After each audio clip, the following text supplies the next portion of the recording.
Good evening, everybody, and hello to you all from Vince Kenna Stadium. Blake Neiman wishing you all a wonderful evening here today and welcoming you inside one of the greatest settings in West Coast League baseball as the Elks square off against the Northwest Star Nighthawks in the middle game, looking to secure their first non-league series win of the summer of 24.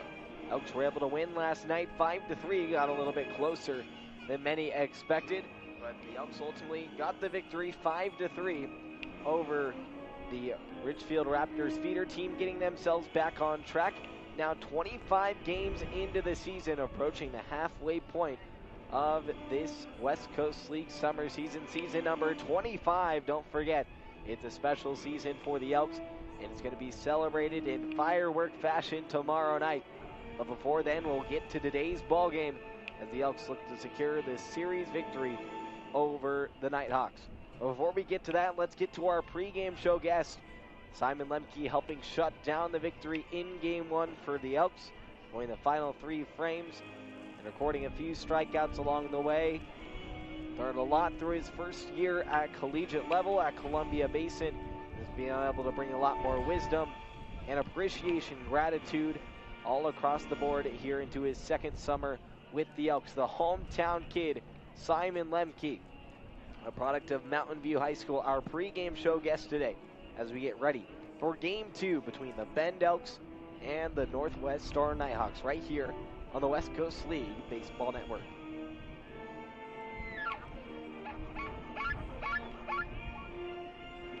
Everyone, and welcome inside Vince Kenna Stadium. Elks looking to win their non-league series against the Northwest Star Nighthawks. Here with the hometown kid, Simon Lemke, back for your second season here in your hometown playing for the Elks. What is it like to be back here for summer number 2? Feels great. I love it here. Nothing beats summer ball in your hometown, so it's just a good feeling to be back here and playing in front of a really cool environment. So it's cool. You're back with some of the players you were able to be here with last year, like Tucker Grove and Jackson Elder and many others, but you're also with some different kind of guys. So what are some similarities and differences between these two groups? Well, the guys from last year, we've gotten pretty close, which is really cool. The new guys that came in have been super cool. They're genuine people, and I really like, hanging out with them and being around them is cool all the time. Like, it's always a good time. So. Coming back to your hometown, you went off to Columbia Basin for your first year of college baseball, and during that time period, I know when I experienced it when I went to college, every kid experiences, there's that longingness or those empty feelings when you're first getting on your own and things like that. Were there any things that you missed about home that you grew to appreciate now that you may have taken for granted earlier on? Yeah, it was definitely an adjustment. I haven't been away from my family, for that long. So that was probably the biggest thing, was being away from them and, kind of missing some things. But, I adjusted pretty well and, just pretty much just missing my family. That's the main thing. And how do you think that first summer here in Bend helped set you up for a successful first year at Columbia Basin? I was confident when I came in. I made some crucial adjustments in the summer, being on the Elks for my first year. That really helped me through my freshman year. I felt like I was pretty experienced coming in, and so it just, I kind of had that boost from all the other freshmen that came in, and it was, it played well, obviously, in the spring. It did play well. You led the team in appearances and innings pitched. How did you manage yourself through that process and taking care of yourself, especially considering you dropped your arm slot to a sidearm sling? Yeah, it was just a lot of focus on arm care, making sure my body's right, making sure I'm eating right, lifting right. So it's just, a lot of just taking care of your body and being super honest to it. If I wasn't feeling great, I'd be like, hey, coach, I need this day off or something. But for the most part, it was just keeping my body healthy and keeping moving. It was a big thing. So, making that adjustment to the sidearm angle that you did have. So what factored into that decision to make the move, and what were maybe some challenges that you had to work through to really make that smooth and now a natural progression? Yeah, it was a big adjustment, I would say. It took me a while to just be able to locate But overall, it was a good adjustment because my ball was lower, and that's a big thing for me. And it's obviously it's funky, so throws hitters off no matter what. So it was a big adjustment, but I had to learn to locate with that. That was the biggest thing. You've been able to use that funky style to be able to be a different look in late game situations, especially here with the Elks, as well as in Columbia Basin. When you come in those late game scenario, games close, and you got to be the man to clutch it up, what's going through your mind and being able to stay calm, cool, and collected and get the job done? I just want to be the guy. Like, I love the high pressure moments. It just gives me feel because I know it's on the line. So I love coming through for my team. I think just like the high pressure is it fuels me. So that's it's a big reason why I succeed in it. You have that aggressive killer mentality rather than, oh man, I don't want to mess this up. It's like, I'm going to make this happen. Yeah, no, you got to be up there. You got to be confident. Like, you have to have the most confidence in yourself. Otherwise, like, they're going to get to you. And when you come into a situation where you're coming out of the bullpen late here at Vince Guenna Stadium, the crowd's cheering, and you hear your name over the intercom, Mountain View High School alumnus Simon Lemke, what are the feelings like racing through your body during that moment? I'm just pretty grateful, for the spot that I'm in, and so it's a really cool environment when all the fans are cheering for me, and it's just a cool environment, and I'm super grateful for it. And something I wanted to touch on with that too is, having the support of your family here to be able to watch you pursue your dream here, continuing on in your summer ball progression and into your collegiate career. What is it like to have their support watching you here play and live out your dreams? I mean, it means everything. They're full of support and love for me, so it's huge. They're always here cheering me on, and that's what they didn't get in the spring, so they're super excited to come out and support me, and they're really enjoying it. And do you feel as though you maybe have also found a second family through working with the Elks here and forming bondages with teammates and coaches? Yeah, 100%. Like, these guys, they're just really cool people. I've gotten close with pretty much everyone on this team, and they're, like I said, they're all really genuine. You can have a conversation with them, and it's a good time out here with them. If you could summarize this Bend Elks across your chest and the experience that you've had with it in one word, what would it be?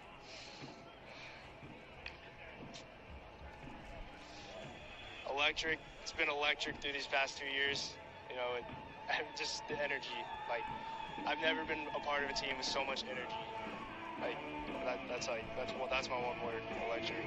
It is an electric group. It's very energetic. Everyone brings the vibes. It's a very good high culture in the clubhouse, and you've been able to contribute to that and bring everyone together in the culture here at the Elks. So, Simon, appreciate your time. So glad you're back here with your hometown team. Thank you. Elks taking on the Northwest Star Nighthawks, looking for the series win tonight at 6:35.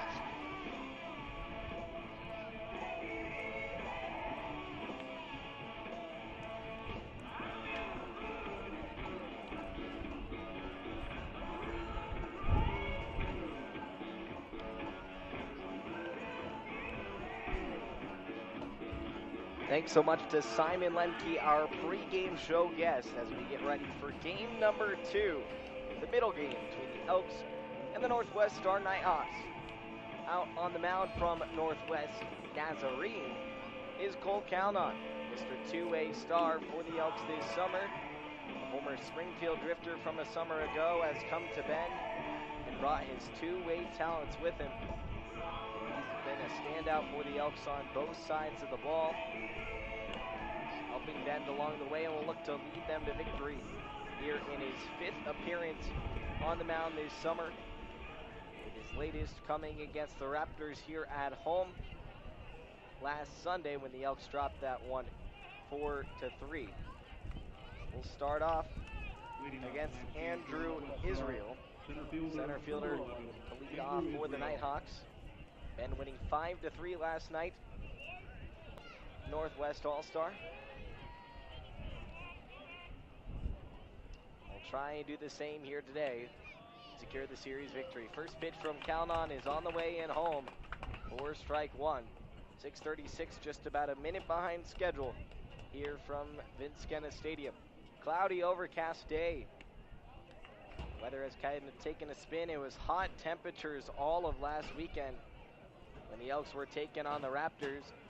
Expect some more sunshine for this upcoming weekend. As far as tomorrow goes, it's going to be again partly cloudy is the forecast for that time frame as well.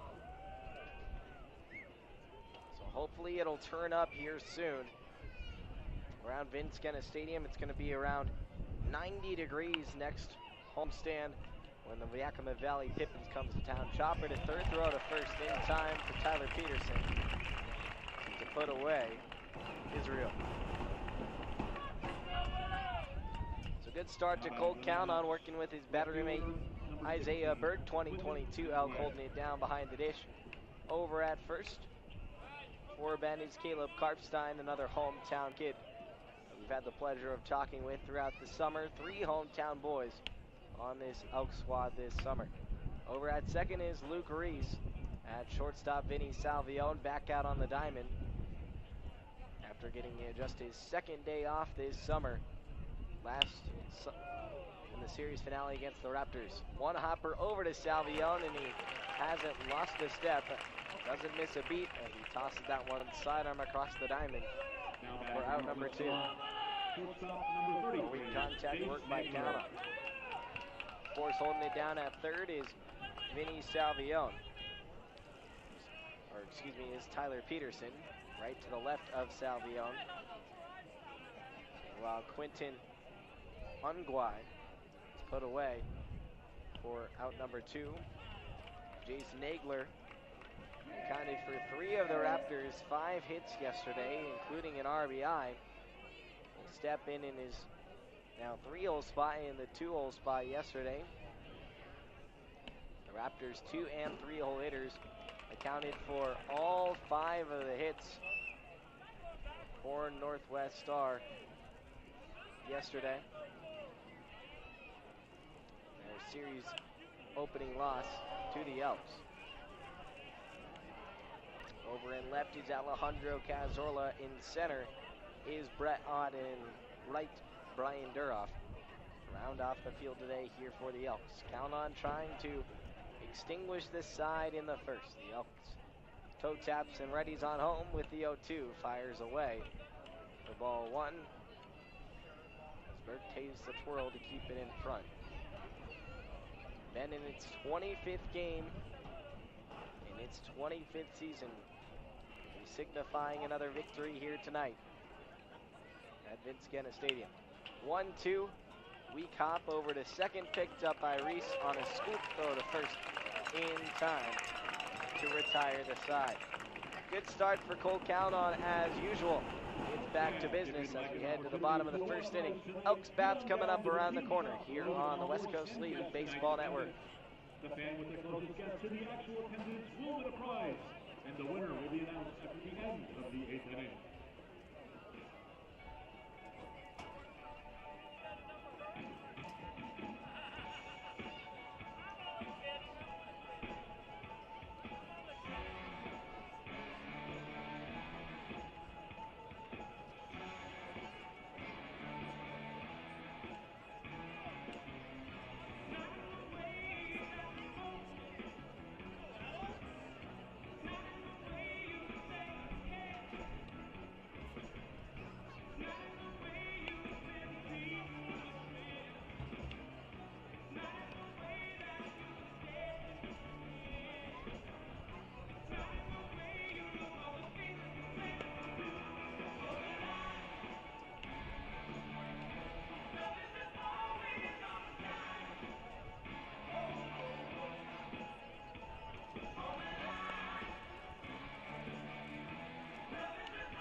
back here inside a gray-covered Vince Guinness Stadium. Bottom of the first inning, just getting going here in game number 2 between the Elks and the Nighthawks. Starting lineup for the Elks tonight, Brett Ott will be leading off. The center fielder for Ben. He was able to snap an 0 for 21 skid last night in his 1 for 4 performance against the Nighthawks. And hitless in his previous 8 games, dating back to June 13th. So good to see him getting back in his groove as he'll take charge at the top of the order as a result. Batting second, Brian Duroff, playing right today. Batting third, the designated hitter, Easton Amundsen.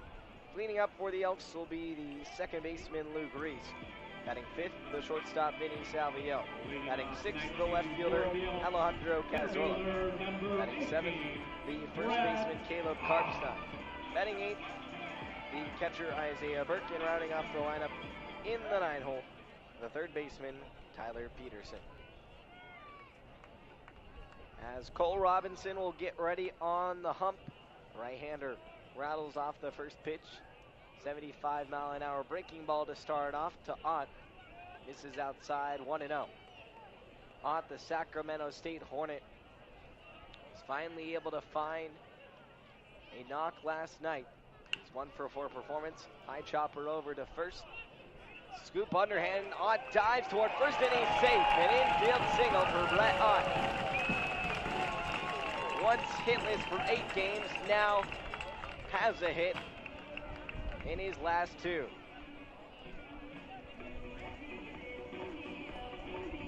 From hit drought to hit streak, Brett Ott is back.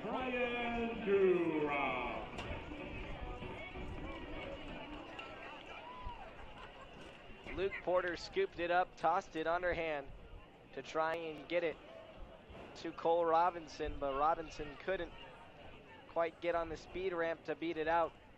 This ball is thrown to the backstop past the glove of Ryan Lopez. Ott takes a hard turnaround second. He's a speedy base runner when he can work his way on the pads, and now he has in his past couple of games. Advances on the wild pitch. Ott with his second straight game with a knock. Good to see him finally finding himself again. He's really going through a slump and having to navigate his way through it. He's finally able to do so. Now it's back-to-back games with a hit here in non-league action. Hoping to translate that back in the WCL play this upcoming week against Bellingham. It's Brian Duroff. Ahead in the count 2-1. Duroff has been hot lately, 6 hits in his last 5 games, went 0 for in the series finale against the Raptors on the road, but the series finale at home here at Vince Guinness Stadium, he had 3 hits in that contest, 3 of the Elks 6. He's got a powerful presence. Has anger mentality too. At the plate, gets angry and unleashes his power into the baseball. 3-1, runner goes. This ball's roped into left field for a base hit. A perfectly hit and run for the Elks. Brian Duroff comes through with situational baseball to its perfection. Elks strike first in game 2, 1-0 back.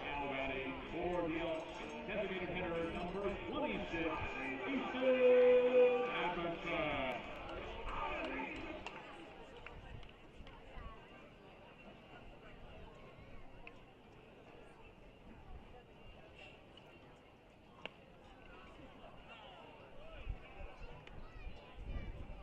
Easton Amundsen will take the first pitch as Brian Duroff ropes one to left. This one skied over into deep left as well, over toward the warning track. It'll hop at the edge of the outfield grass. Here comes Duroff being waved around third. He will slide into home safely. A 1-out double for Easton Amundsen puts the Elks on top 2-0.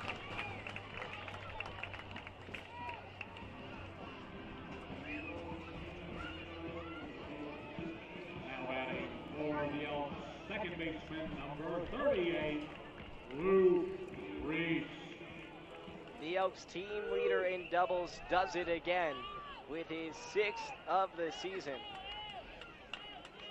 And now his 5th straight game with a hit, extending his streak. Luke Reese takes this one outside for ball 1. Reese looking to snap a hitless drought as well, similar to Ott did last game. 0 for 9 in his last 3 contests. Has a chance to get himself right in this ball game.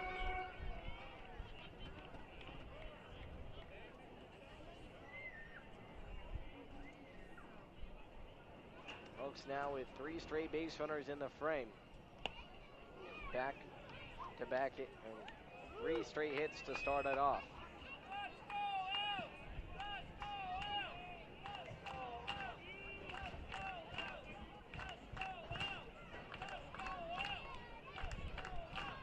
Two-1. Scores high and away, and it's 3-1. Much improved from the Elks.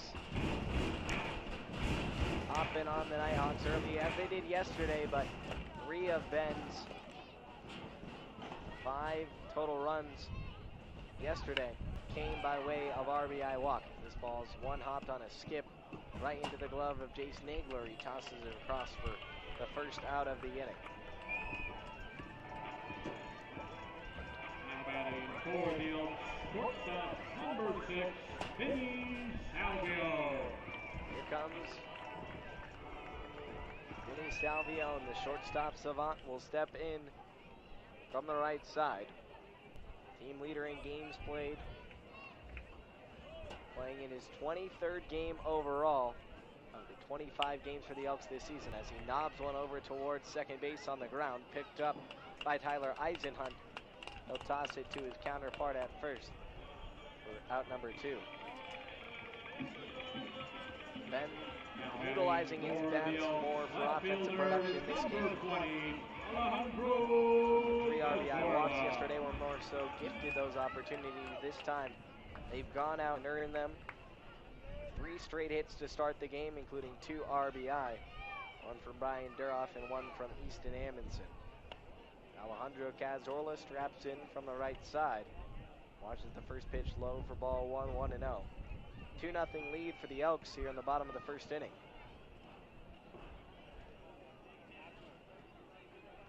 1-0 for Robinson. Late swing and a miss from Cazorla, who tried to catch it out in front. Cazorla 0 for 10 over his last 3 games, trying to snap his hitting drought. The wind pushing hard out to left field. He can catch one. 1-1 misses. Advantage to Cazorla. Amundsen pondering at third. As Brett Ott and Brian Duroff came to score in the inning. 2 spot for the 2nd straight game in this series for the Elks. Setting the tone early, Nighthawks were able to strike first in yesterday's ball game, but Ben ultimately took the upper hand, stretching its lead to as much as 3, then having it shortened it back to just 1 before they added on their final tally on a squeeze by Tyler Peterson. A chipper into foul territory, and we are full. 2 outs down in the frame. Robinson resets on the mound, ready to go with the payoff pitch.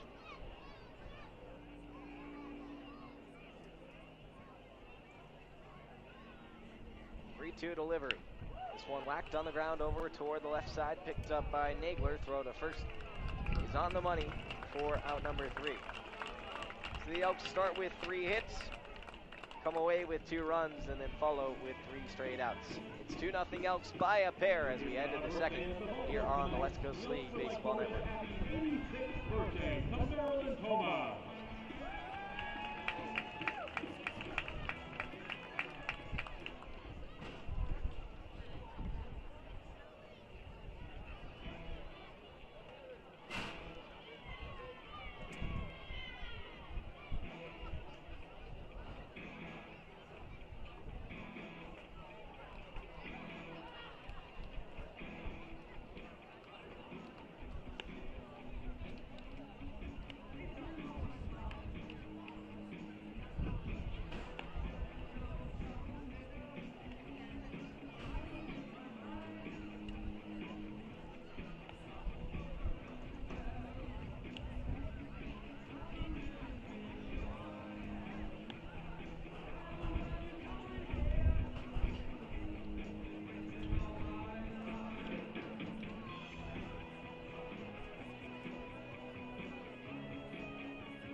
Top of the second inning here from Vince Kenna Stadium. 2-0 lead for the Elks over the Raptors, or the Raptors feeder team rather, the Northwest Star Nighthawks. Cole Count-on back on the hill, was able to retire first 3 batters he faced, all by ground out, 1 to third, 1 to short, and then over to second base, all across the diamond in a semicircle it went. Jumps ahead 0-1 on Landon Christie, left fielder for the Nighthawks here today. Watches one outside at Nighthawks dropped to 0-6 overall against West Coast League competition. Their non-league road tour. Christie swings through the 1-1 offering, and now it's 1-2. This will be their first 3-game series against the WCL opponent this year against the Elks. 2 hoppers scooped up at first by Karpstein. He keeps away his Northwest Nazarene teammate. Cracks a smile on his way back to the cutout. It's a great start for Cole Count-on. Now has gotten a ground ball to everybody, sharing the love. That'll bring up Luke Porter, came in at the end of last night's ball game and was upset at a call he got beat out at first with. A ball that he thought the first baseman pulled off the bag, but said that Andrew Guidara still held onto it. Ultimately resulted in the Elks going on to lock it down in the ninth and cinch up their 5-3 victory. This ball is roped over toward the third base, or the first base dugout. It looks like Dan Grice had to hit the deck. Good to see that Grice is okay. Nearly got decapitated over there, but he's all good. Back on his feet, cracking a smile, probably cracking some jokes too. 0-2. It's down below the knees. We didn't count on 1 ball and 2 strikes with 1 down and a 2-0 lead for the Elks.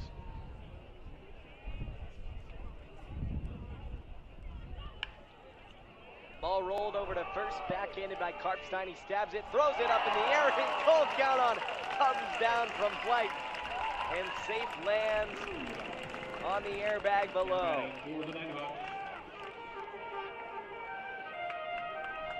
How about that for a little bit of trickery, like the Harlem Globetrotters out there on the diamond. Karpstein with the alley-oop to Count-on. He lands on the bag. Man, that was fun. That's just good chemistry developed over there at Northwest Nazarene in Nampa. Great effort by Karpstein, too, to just prevent him from getting to the outfield. Such a solid first baseman for the Elks defensively. Also does it with his bat as well. He'll get a chance to lead off next inning. Look to add to his 4 multi-hit games he has this summer. Count-on jumps ahead 1-2 on Matthew Tushini. Deuces offering. This one chipped over to first. All Karpstein in the third. The Bend native takes care of them all, and Cole Count-on shuts down the Nighthawks through 2. They have been retired in order, 6 up, 6 down. Through 1.5 here at Vince Kenna Stadium. It's the Elks 2 and the Stars nothing on the WCL Baseball Network.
Bottom of the second inning here from Vince Stadium.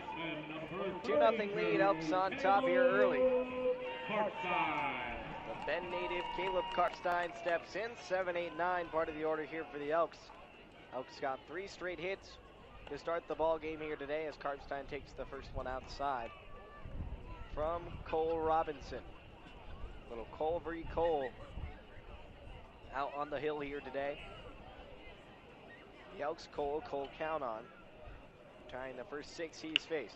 The ball's roped over through the right side past the diving first baseman Porter. And it will plop into right field for a base hit for Caleb Karpstein.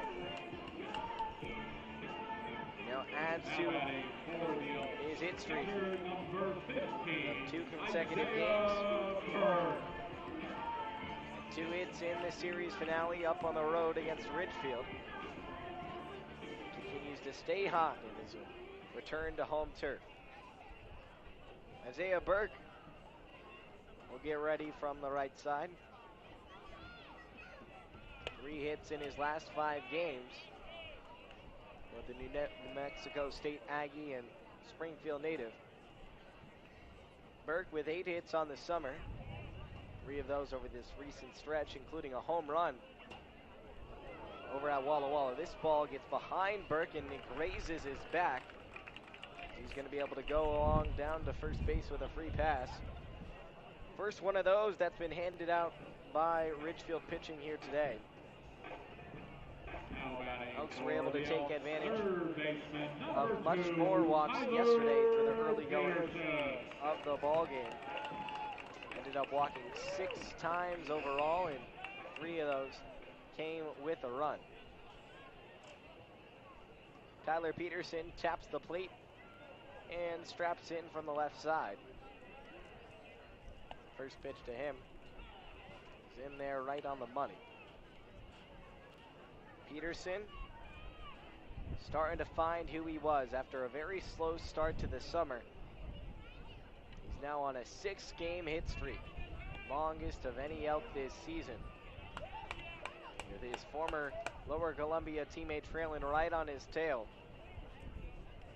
Easton Amundsen just extending his to 5 earlier in this ball game.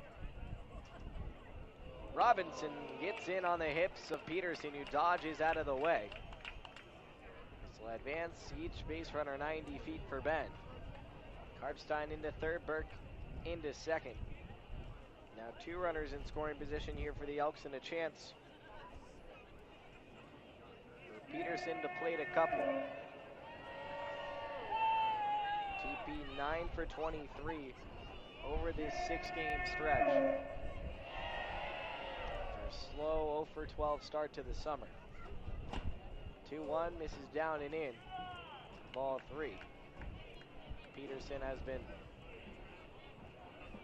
a staple for the Elks over the past couple of summers, and last year being the team leader in hits. Hitters pitch high and away for ball 4. Peterson works himself aboard. His first walk of this series. Now batting for the Elks, center fielder number 18. The sacrifice squeeze to bring in the Elks' 5th and final run yesterday. Now works the bases loaded for Brett Ott. Looks to continue to turn this corner of his back onto his right tire. Takes a slap at the first pitch and fouls it away. Bases juiced and no outs. Second straight inning in which the Elks have worked 3 consecutive base runners to lead off the frame. To bring another couple home. Robinson to the plate. Now we'll watch it away. 1 apiece. Sacramento native, teammate of Ryan Christensen, got to play in front of their head coach Reggie Christensen, who's in attendance over the weekend up in Ridgefield. He slices one over down the left field line, chasing after it in Christie. He won't be able to get there. He'll pop into the foul grass, and Ott will get another life. Reggie Christensen was on hand. taking in the flurry of hornets that have nested their way here in Bend for the summer, where they migrate back to the Bay Area for fall and spring ball. 1-2, comebacker right up off the chest, off of the chin, throw to the plate, and this ball's thrown over the head of Luke Porter from Ryan Lopez. Here comes Burke in to score. Karpstein got thrown out, as the Elks ultimately will get one run out of the crazy sequence right there. 3-0 Elks with the lead, and now Lopez is shaken up on the play. The ball got hit right back at Cole Robinson, off of his chest, off of his chin, then into his hand. Ended up scooping it up and throwing it straight home. Lopez got the force to prevent Karpstein from scoring, then airmailed it over the head of Luke Porter at first. Ultimately, Quinton Ungawai would have to chase after it and throw it on the relay home. Isaiah Burke would come home to score. And it's 3-0 Elks, one out in the inning. Now there's going to be a trainer to come out and check on Lopez, hope that is all right. The Elks do prevail with a run amidst the chaos. Lopez nearly completed the bang-bang play, but it's just too high over the head of Porter.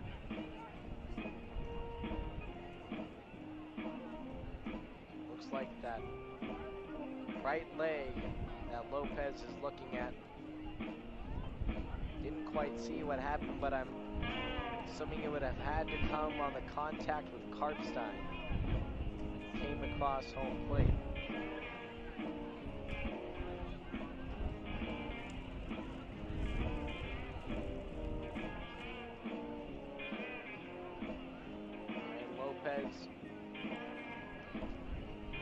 See if he can stay in this ball game due to hit next inning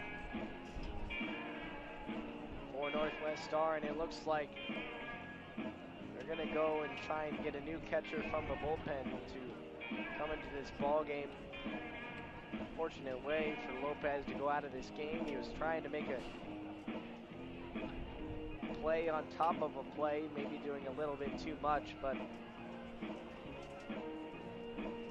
ultimately will recover. Hopes it's not too serious, but better to be safe than sorry, so they'll go to the bullpen catcher, not a bullpen pitcher. Call him down into the ball game.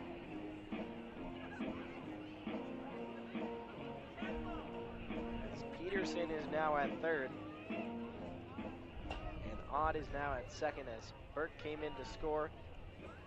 Karpstein got thrown out on the 1-2 connection. Crowd gives an ovation and a clap to Lopez, who limps off the field, putting all of his weight on that left leg. His arm around Luke Porter, who goes to help his teammate, who helped to try and complete that double play ball.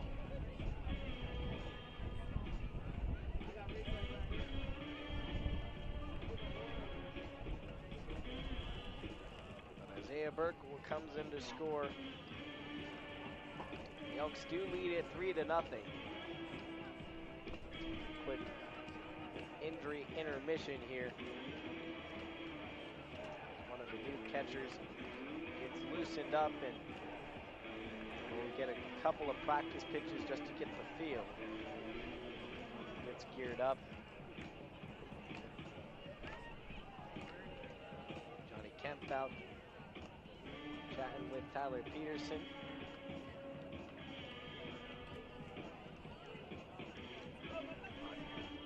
Talking around at second base. Haven't seen too many injuries to cause players to leave the ball game yet this season. Only other real collision that I've seen at the plate this year was on opening night. Ty Johnson laid down the hammer Against a sweep that was coming down the line. Let him know it. But that didn't result in injury for anybody.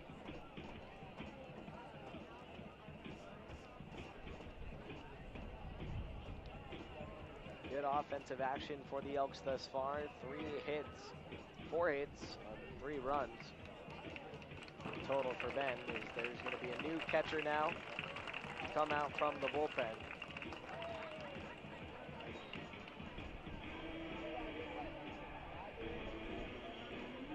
It's going to be Brody Lyman who will get behind the plate. A few warm-up pitches to work with his battery mate, Cole Robinson, who will remain out there on the hill. Managed to get the first out of the inning in the process of all that. And now after brief intermission here, we'll continue on in the inning. Ryan Lopez goes off with an injury. Hope that he improves in his status here soon. Ryan Duroff will approach the box.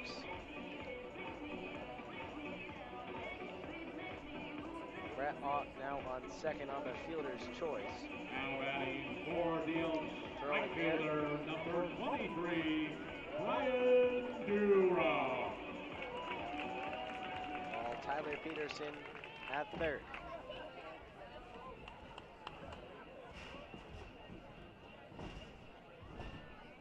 Peterson and Ott, guys you want to have on the base paths. This ball's hit right back to third, throw down to home. Peterson gets tagged out.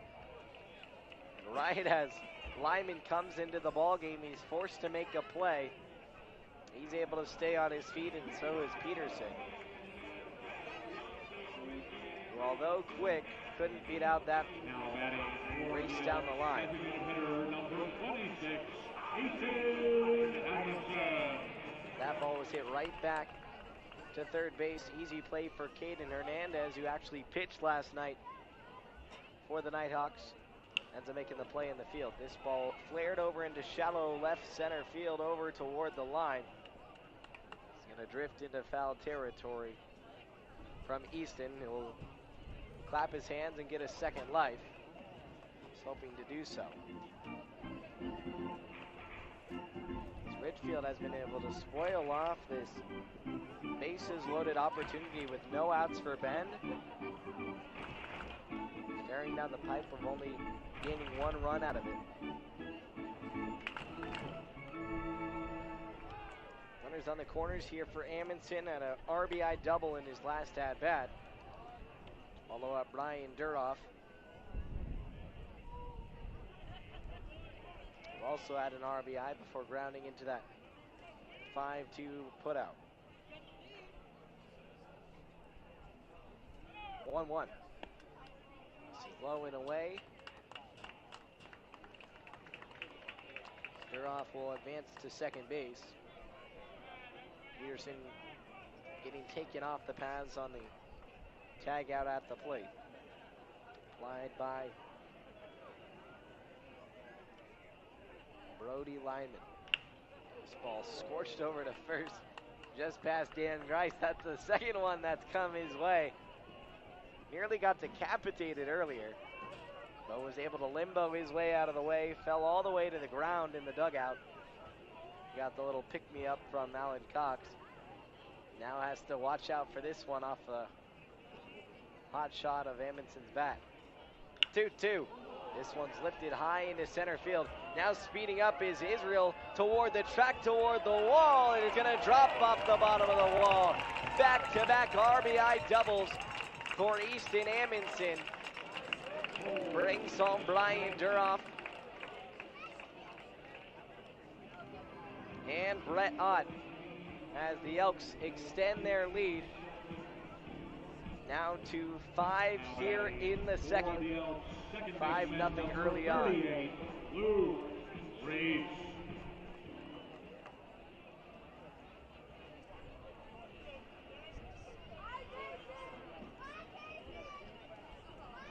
Well, instead of home runs this year, it's been the story of doubles for Easton Amundsen.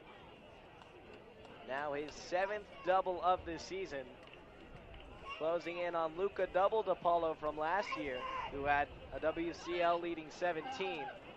If he can keep up this pace, we're not even to July yet, so he's got plenty of time left to chase it. 1-0 misses down and into Luke Reese.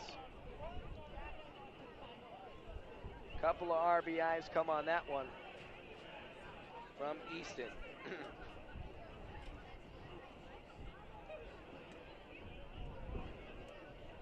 As Ott and Duroff come in to score.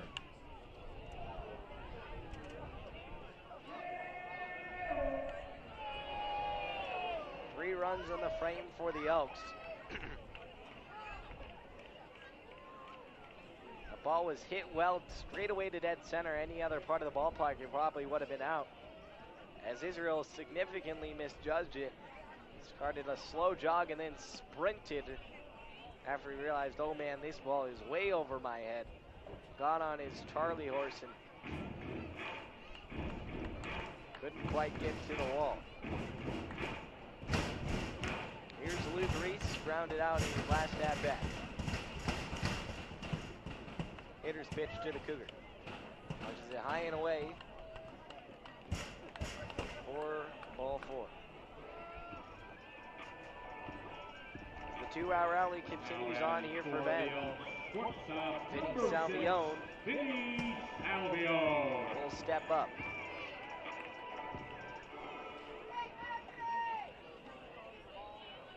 Salvione,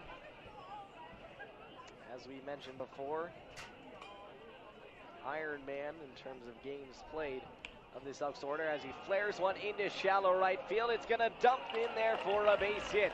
Here comes Amundsen speeding on home, slides across safely.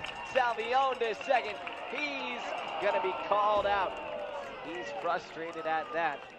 Luke Reese nearly came in to score, but the Elks do tack on another on an RBI single from Vinny Salvione, able to pry one into right field, and it's 6-0 Elks, surpassing their total from last night, burying the Nighthawks here tonight. To the top of the third, 6-0 Ben Rowland here on the West Coast League Baseball Network.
To the third. Elks on top 6-0, a 4 spot in the second. Score 3 of those 4 with 2 outs in the inning. Get 2 runs taken away from them at the plate, including taking out one of the Nighthawks catchers in Ryan Lopez. But ultimately, Easton Amundsen comes through with a 2-out double off the bottom of the wall in center field. And then Vinny Salvione able to flare one into shallow right field for a base hit as well.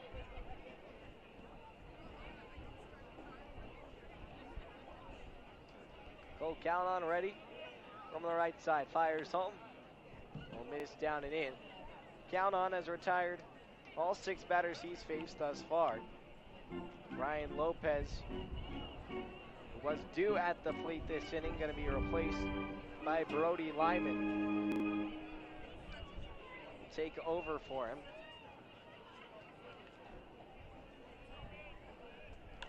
One. This one pushed down the right field line. It's going to be foul by about a foot. Good chase after it by Duroff. With all the muscle he got, didn't know he had that kind of speed. Really knows how to hustle after it.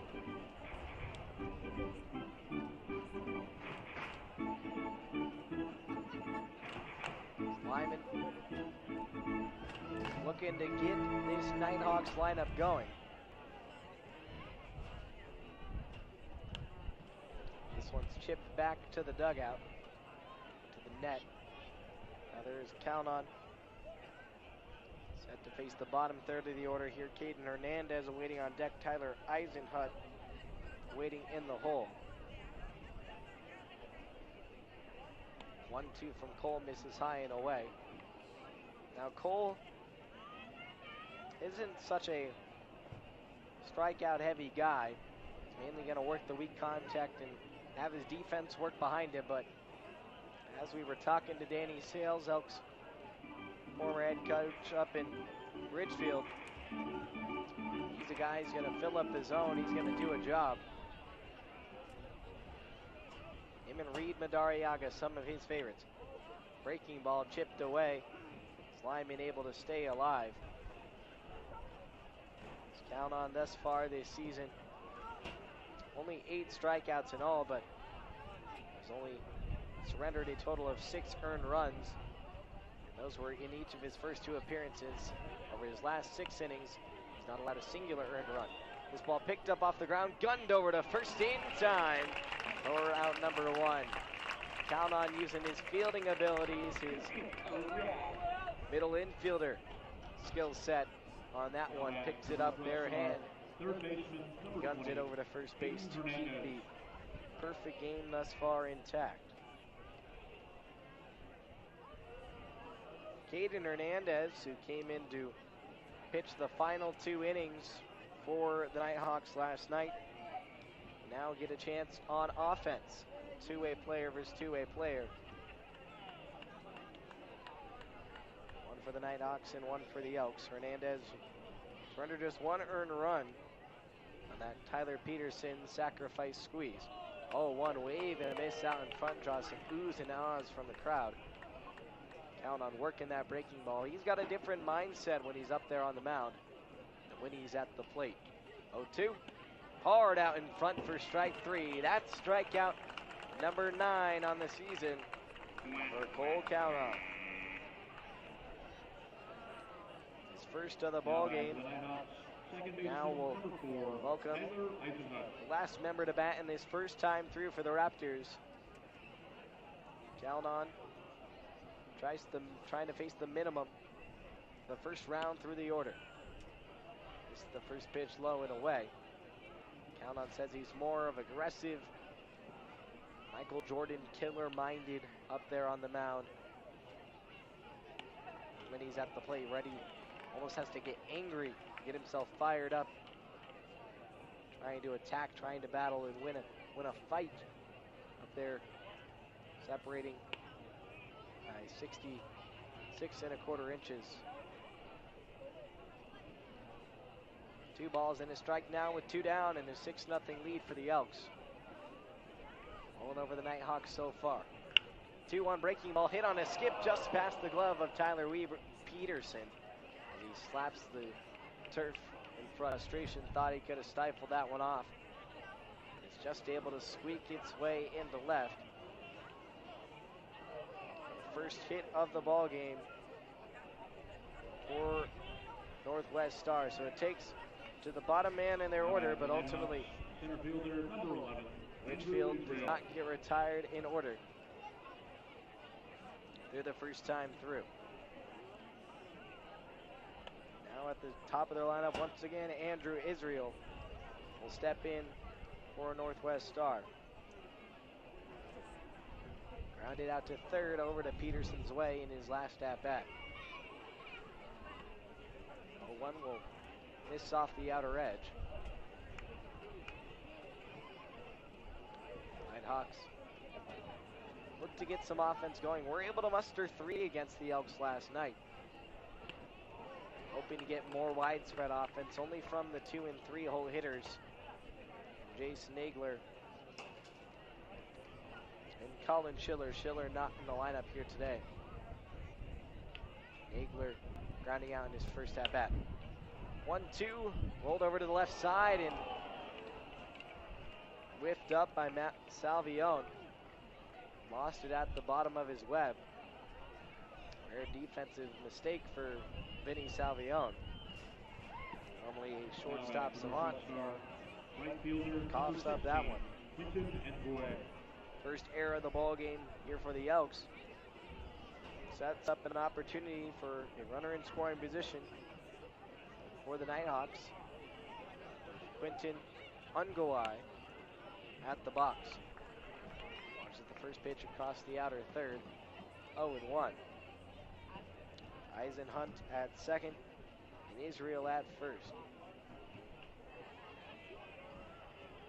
0-1. This is down, and Calnon will try and complete the clean frame, as he's done in his now last 8 innings of work, dating back to his outing against Portland in the middle of the month. Each of his last 2 outings, he's limited the opposition to less than 3 hits. 2 hits against the Raptors last Sunday. 1 hit allowed against Portland. The Elks walk-off win a Sunday ago. High bouncer over toward third. Straining to his left is Tyler Peterson. He'll fire on the first and get the final out of the frame. Nicole Calnon able to work around a 2-out hit and a rare error from his teammate at short, but ultimately the Elks come away clean in the inning. To the home half of the third we go. We're through 2.5 here at Vince Stadium. 6-0, Elks on top on the West Coast League Baseball Network. Alrighty, Elks fans, it's time for the Hula Hoop Challenge. Our contestants will have to spin around with their hula hoops as many times as they can until one person is left standing. Also, please move away from home plate.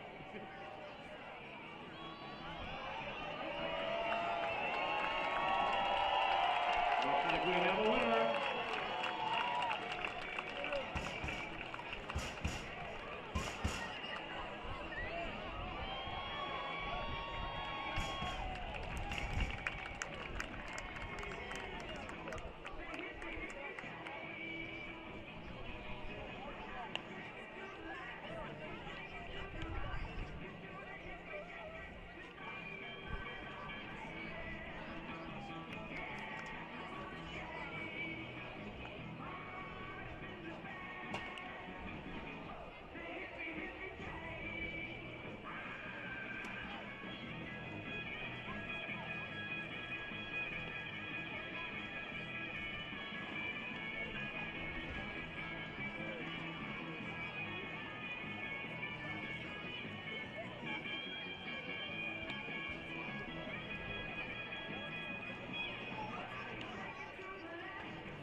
Home half for the third.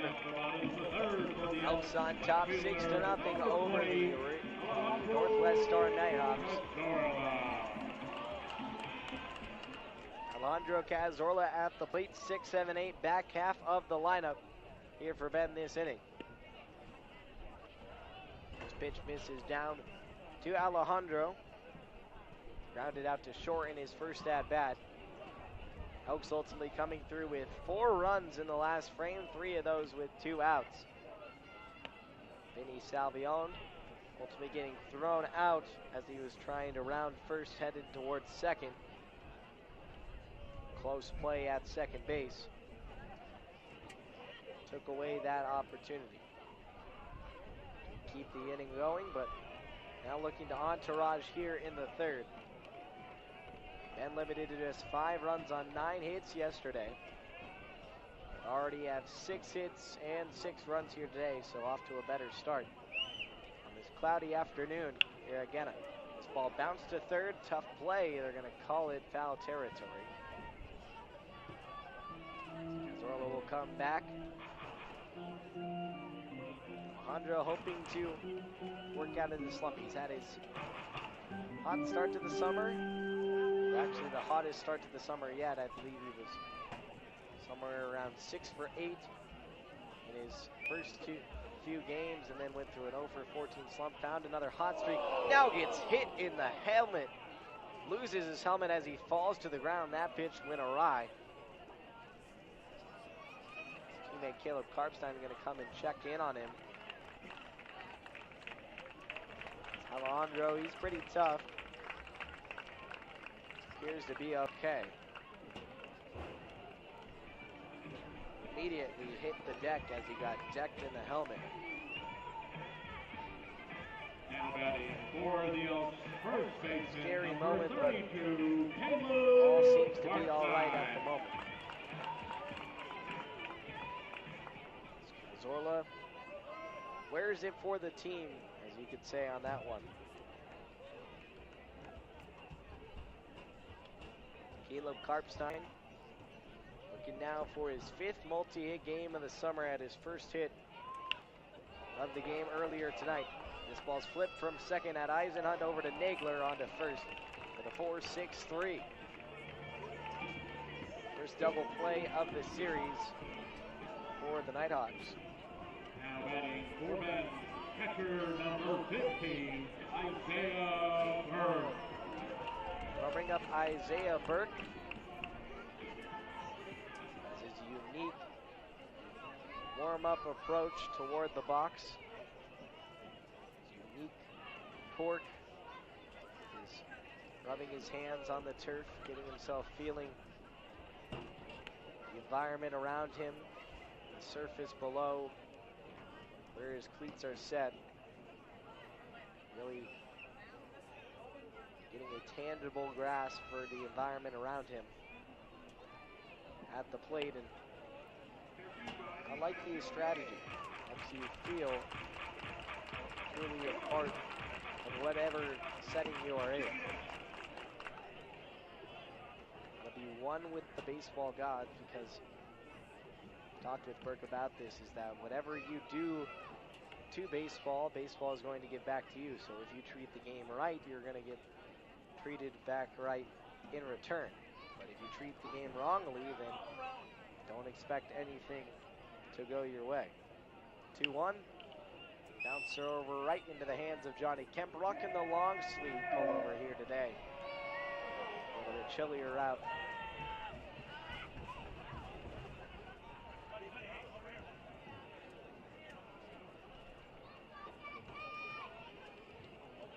Robinson looking to work his first clean frame, on the brink of doing so. This ball bounced over towards short, scooped up and thrown across. And Robinson faces the minimum in the third. He retires the Elks in order. Ben goes scoreless for the first time in the early going of this game too. To the fourth, 6-0.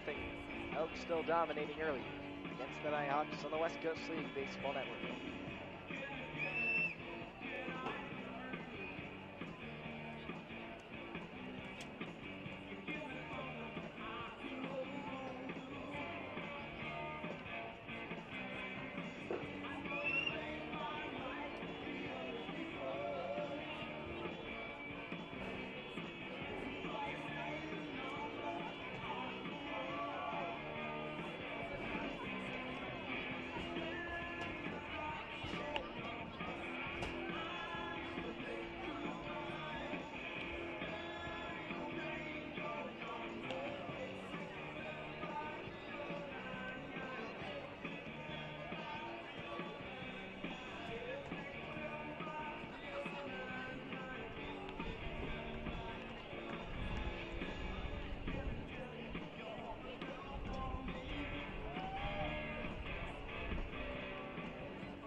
the top of the fourth for the Nighthawks. Shortstop number 33, Jace Nagler.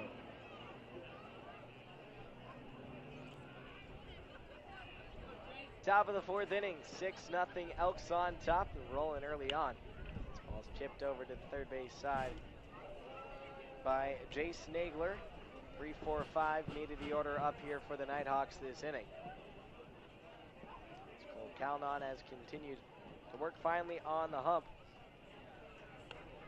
Elks had quite a few issues, qualms you could say, with control last summer in terms of their pitching staff. Led the team, led the West Coast League in walks and in hit batters, but hasn't been an issue at all here today. Not a single walked batter, hit batter.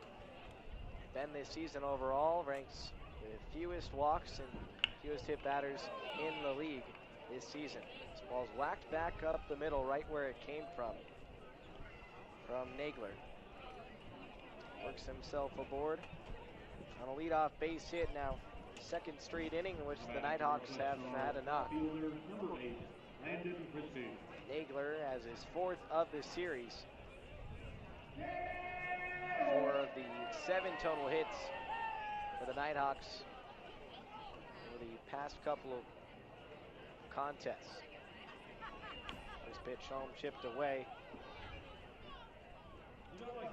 Substitute looks like in for Landon Christie. Don't see a number 34 on the roster. Just assume that this is still Christie. No balls in a strike.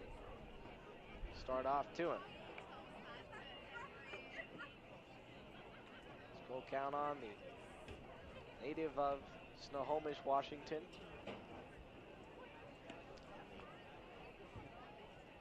Product of Northwest Nazarene, a former JUCO product out of Lane Community College, hence why he came back to play for Springfield Drifters last summer. This ball skied over into shallow center field. Odd ranges toward his right. Make the catch in the alleyway. Route number 1.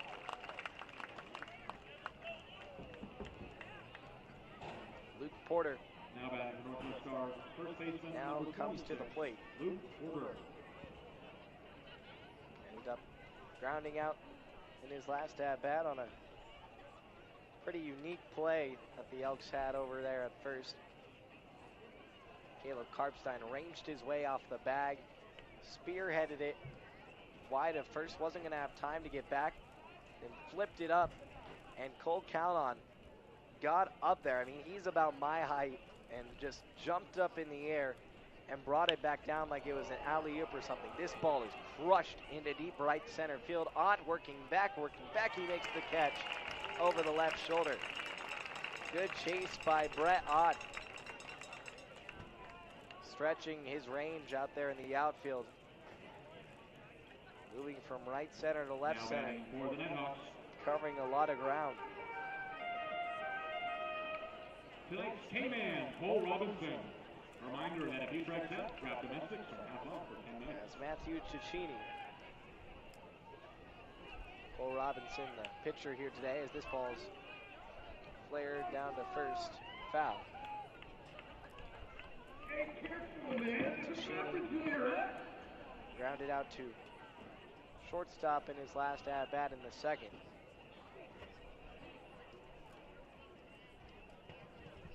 Powerful frame, standing there in the box. Trying to find a pitch he can do damage with. This ball slips out of the glove of Isaiah Burke. He'll go back to retrieve it. Now, remains even at 1-1 now. Runner in scoring position here for the Nighthawks for just the second time. To run home to try and snap the shutouts thus far.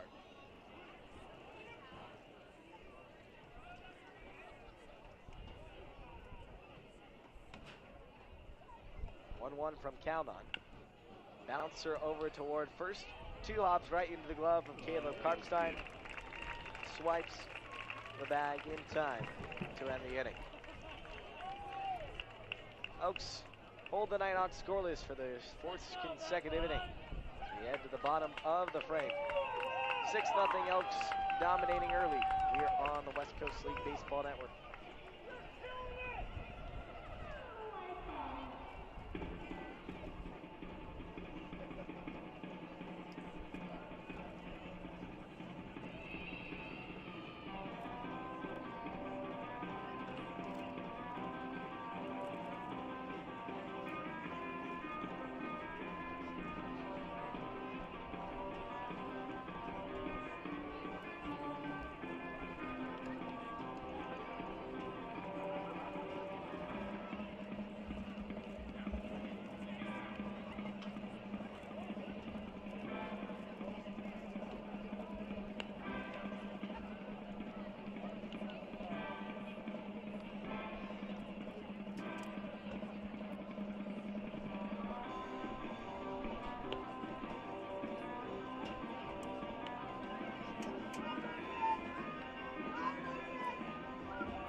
Bottom of the fourth from Vince Guinness Stadium. 6-0 lead for the hometown Elks.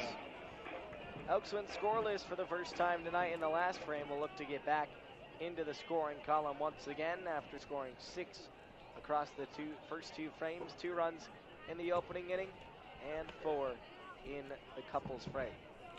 First pitch misses high and away from Cole Robinson. Still rumming on the mound here thus far. Tyler Peterson, Brett Ott, and Brian Duroff do up this inning. 9-1-2. Part of the order for the Elks. Peterson reaching on a walk. Ultimately got thrown out on his way to home, trying to scrape across in the second inning, in which the Elks had plenty of scoring opportunities, and they capitalized. This ball squeaked into center for a base hit. Tyler Peterson make it 7 in a row for the Red Hawk.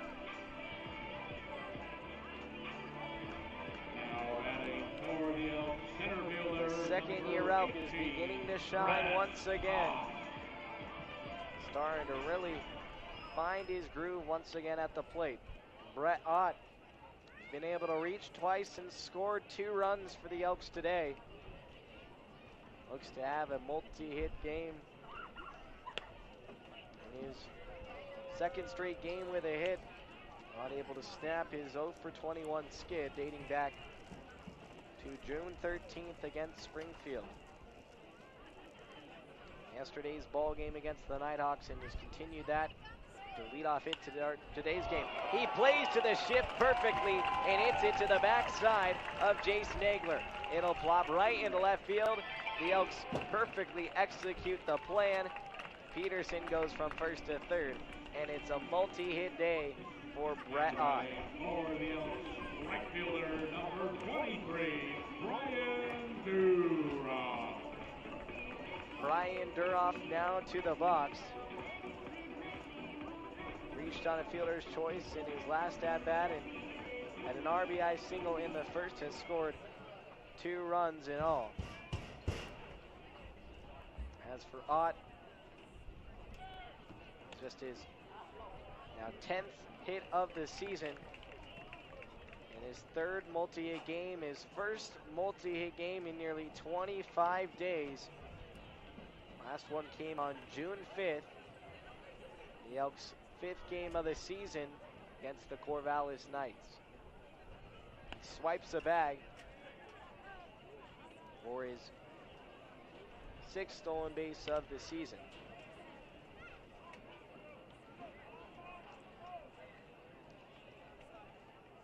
There's 2 runners now in scoring position here for the Elks, for Brian Duroff to try and bring in.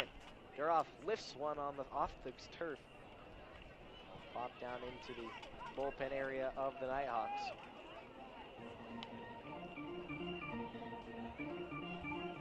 The Elks have done well with situational baseball thus far. With Ott in the first, going on what looked like a hit and run. Duroff pulled it down the first base side, and well, now Ott repays the favor at the plate. Set up Duroff for runners in scoring position once again. Let's work on those situational type hitting scenarios every day in batting practice, whether it be going the opposite way, hit and run, bunts. It all adds up in the end. The 2-2 to the Gale. This ball pushed into right center. It's going to drop for a base hit. It gets past the right fielder in Ungawai. 2 runs come in to score. Peterson is in. Right behind him is Ott. And Brian Duroff hustles out a double to put the Elks on top 8-0.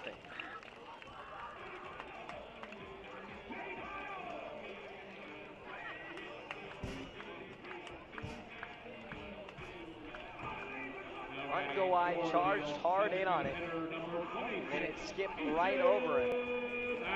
Didn't even get a chance to grasp it. Duroff with his second hit of the ball game as well.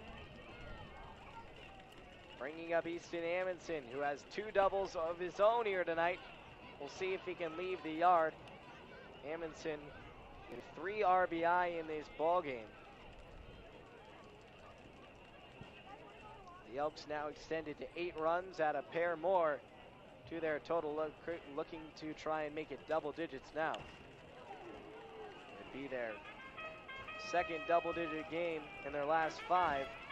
Their last coming in game 1 against the Nighthawks big club team in the Ridgefield Raptors. The Elks erupted for 10 runs in a singular inning. 0-2. This ball cracked over toward the right side in a diving play by Tyler Eisenhunt. Gotta tip your cap to that young man. Rising up the ladder, bringing it down from the air. Went out and got it. Takes away the 3rd hit for Easton Amundsen.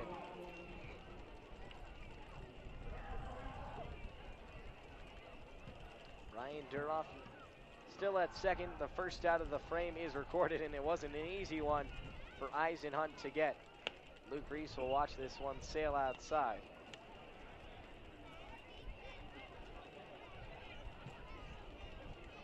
Peterson and Ott each coming in to score in the frame.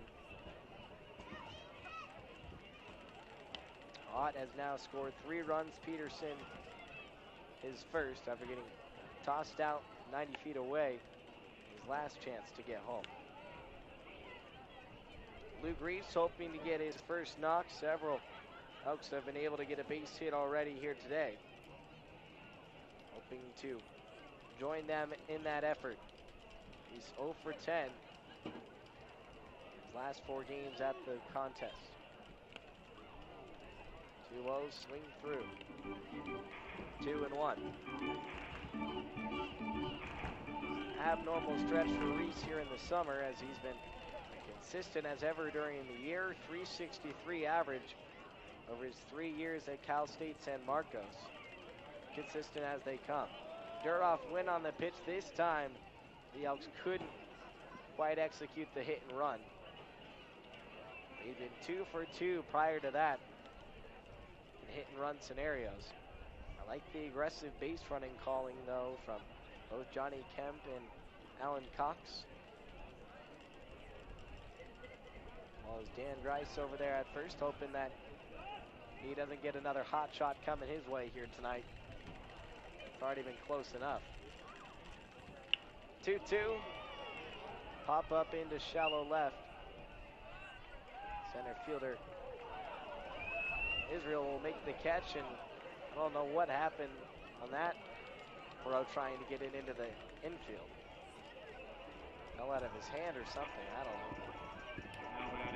know. Bring up now Vinny Salvione. Salvio.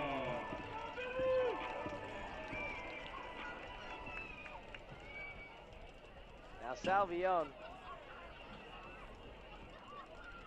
does this little pre-game ritual every time he steps up to the plate and gets into the batter's box. He gives a little wave of the tush to the fans. And, you know, I asked him about it because it's a pretty abnormal thing. I haven't seen a whole lot of guys do it. I guess it loosens them up, and, you know, he said, it drives the Ben women crazy. I mean, it has to. And it might be working out for him. I got to ask how it's working on the dating apps around Ben, but who knows. It's worked out on the diamond thus far. He's leading the Elks in games played, and he makes fantastic plays on defense. Doing it at the plate and the field and giving a little something for the fans, too. 1-1. Just misses below the knees. Salvione worked an RBI base hit in his last at-bat. Give the crowd even something more to roar for.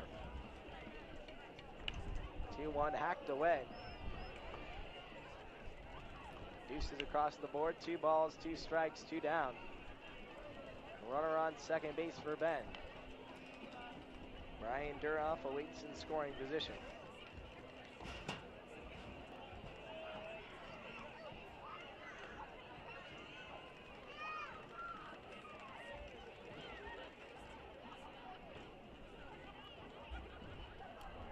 Deuces offering.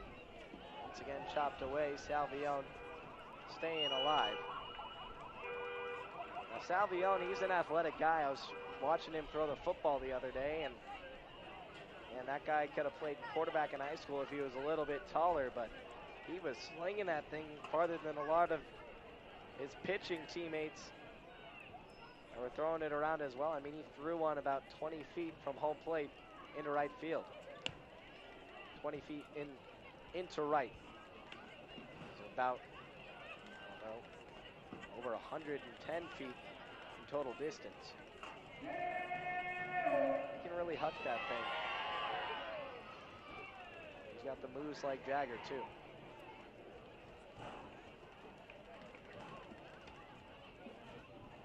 Payoff pitch. Down into the turf for ball 4.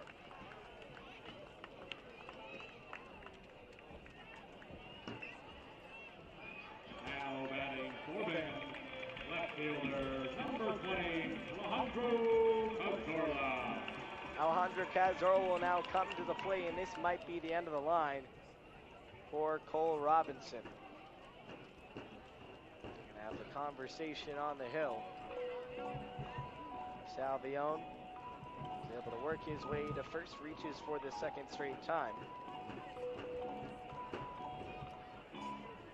Cazorla hopes that he doesn't, like his coach at first base, get decapitated potentially. His was a lot more scary than Greisey's was. I mean, they were both pretty scary. Greisey hit the mat, fell on his back. And it's probably more dangerous for Greisey. He's getting a little up there in age. Cazorla is still young and free.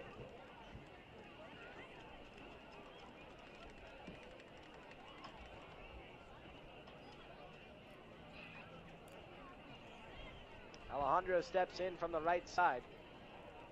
Got hit in the helmet in his last at-bat. His helmet popped off his head, flailed into the air, and finally came back to the ground. A scary moment. He popped right back up, though, and head down to first, no problem.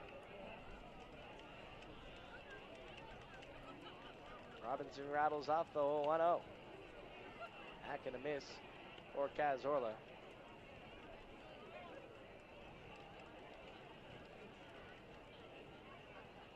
Two-time WCBL champion with Alan Cox up in Okotoks. 1-1, down and away. Go down to first to try and back Big Salvione, unsuccessful. Brings plenty of summer ball experience. Also, with 9 home runs for the Dayton Flyers this past year, so he's definitely got some power in there. It's just a matter of unleashing it with violence in his swing. 2-1. This one is hit hard over to left, but it's not going to find any green grass. It does show off a little bit of that pop, though. It just lands in the glove. The Elks get a couple on a 2 RBI double from Brian Duroff to push the lead to 8 for the Elks. To the 5th we go. 8-0 Bend here on the West Coast League Baseball Network. We have 2 contestants, and they'll each have one opportunity to hit a golf ball as close as they can to our mascot inning. And the winner tonight will be, you'll get a prize as we come on up the press box. Let's see who wins.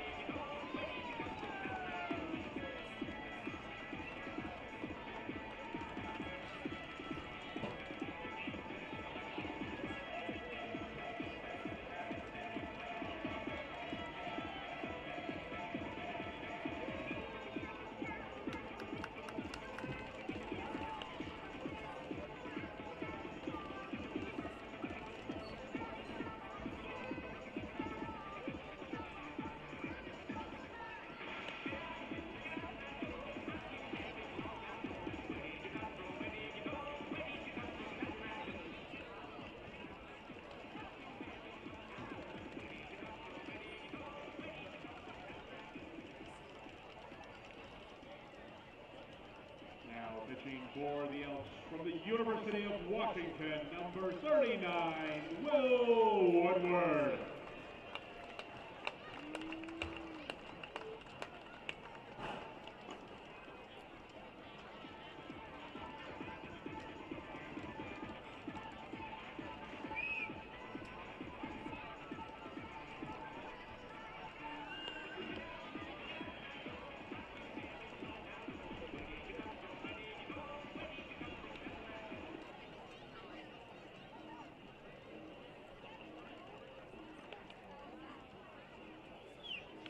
Top of the 5th from gorgeous Vince Guinness Stadium. 8-0 lead for the Elks here tonight.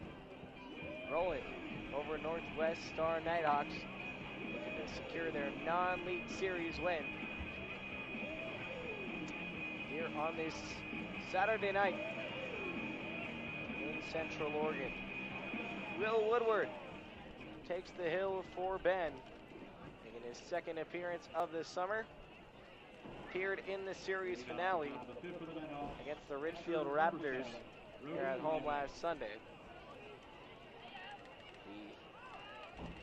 The humongous Husky, 6'7", 225 pounders, comes home with the first pitch. This is down below the knees. The substituted Brody Lyman came in for Ryan Lopez, who left this game with an injury after getting banged up on a play, trying to get out Caleb Karpstein with the force out at home. Collided with his back leg as he was coming across. Ultimately departed from this contest. Woodward lands the 2-0 pitch across the outer half, 2-1. Woodward, a lot of genetics going his way. Woodward, that big of size and athleticism. The 2nd generation Husky with his dad Troy playing baseball at Washington, while his mother Elise played basketball at UW. 3-1, shipped over to third base. Now with a guy of that stature, you think that he might go the basketball route, and well, Woodward did play hoops. He was Kingco MVP out of East Lake High, 1st team All-State on the hardwood, but ultimately chose to follow in his father's footsteps on the diamond. 3-2 payoff, ring him up for strike 3. Woodward starts off with a K. Here in his first inning of work out of the bullpen, Cole Counton's day has come to a close. Another fabulous outing for Cole. His third straight outing in which he has not allowed a run and has limited the opponent to 2 hits or less. Continues to do great things for the Elks on the bump. As he retires 12 of the 15 batters that he faced, including singular strikeout to his name. Not a strikeout guy, but he's going to get you contact and he's going to fill up the zone. And for a lot of pitching coaches and a lot of just fans in general, that's all they want. And for the fellow teammates out in the field is you want a guy that trusts you and you trust them.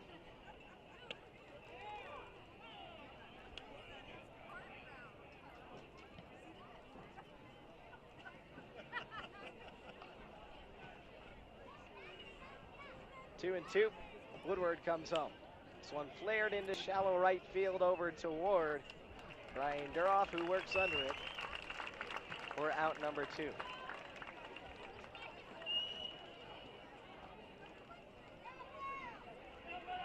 Nice job by Woodward out of the bullpen. Here's Tyler Eisenhunt. Looks like he has some family down below, cheering him on here on the road. Woodward works around out of the windup. Deals one in the turf, 88 miles an hour on that pitch.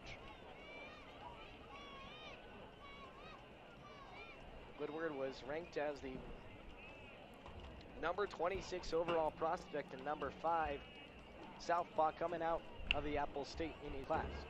Well, bounced over to first and picked up by Caleb Karpstein. He does what he does best.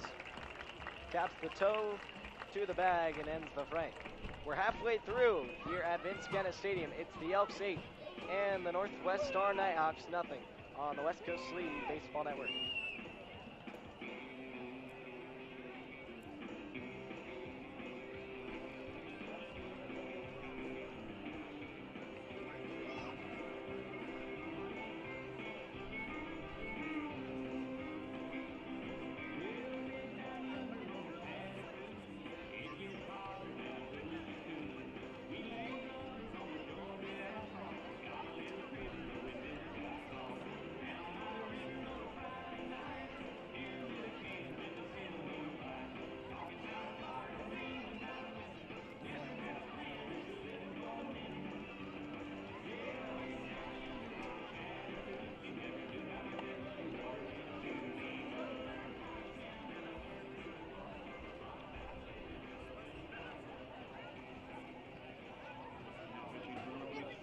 Number 17, Bryce Dodge.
Halfway through here at the home of the Bend Elks, the Vince Guenna Stadium. Caleb Karpstein, the hometown kid, hometown man now, step in to lead off the inning. 79, bottom third of the lineup here for the Elks. Face off against a new hurler in Bryce Dodge coming out of the bullpen. Take over for Cole Robinson. Able to go the first 4 innings, but got rocked around for 8 total runs. One of those was, or 2 of those were unearned, unair committed in the second. Dodge the southpaw delivers. First pitch for a strike to Karpstein. Karpstein at a single in the second. Ultimately grounded out in the third. Chops through the 0-1. Fouls it away for strike two. Isaiah Burke waiting on deck and Tyler Peterson in the hole.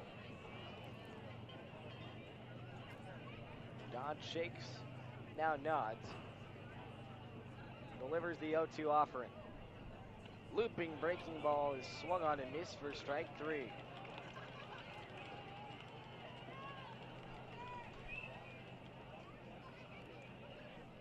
Karpstein goes down on strikes. Now batting for them, First strikeout of the night for Nighthawks pitching. Isaiah Burke will now step his way into the box. Walked in the second and grounded out in the third. Burke from New Mexico State. And I was talking to him and new Aggie commit, Brandon Forrester, joining the Aggies. Recent commitment, transferred from the Beavers to New Mexico State. I was asking about the location because I knew that the University of New Mexico, now that is in Albuquerque. And I was asking where New Mexico State was because I'm not too familiar with New Mexico geography. Comebacker and throw over to first is in time. Route number 2.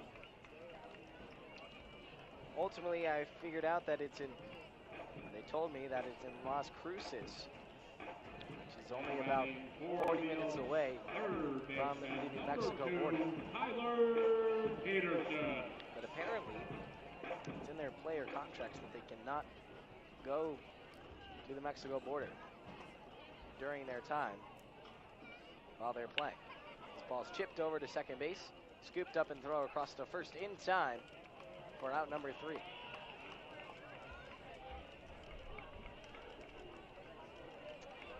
Elks are retired in order for the second time tonight.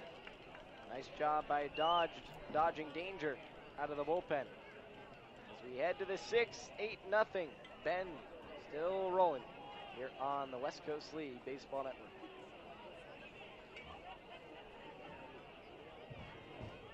Alrighty, Elks fans, it's time for a dizzy bat race. Our contestants will have to spin around their bat for 10 seconds and then run to our mascot, Vinny. And I think a couple Elks players are going to join them.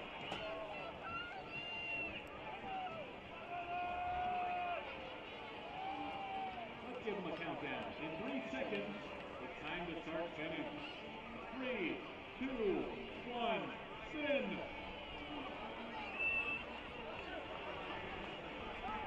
3, 2, 1, go!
To the 6th, here in gorgeous Bend, Oregon. Not a better place to be for baseball on a Saturday night. All right, Elks fans, as a thank you for Nice showing few up and fans being here such a on the great crowd stands We are here making tonight, every sprinkled batter throughout the crowd. K-Man here in the top of the sixth. On the left side That means stands Union and Draft Domestics for hanging half in the off right attendance stands as if well any and batter below, strikes out this half inning. So enjoying make some noise. baseball. The Elks cruising along, 8-0 lead. Look to Will Woodward to keep it going. He pumps in a fastball 85 miles an hour across the outer stripe, 0-1. Woodward retiring. The Stars in order in the third and the fourth. This one chipped right out in front of Isaiah Burke. He picks it up on the basket catch with his bare hand. Fires down to first for out number 1. Now the 7th straight batter retired by Elks pitching, and the 4th by Woodward.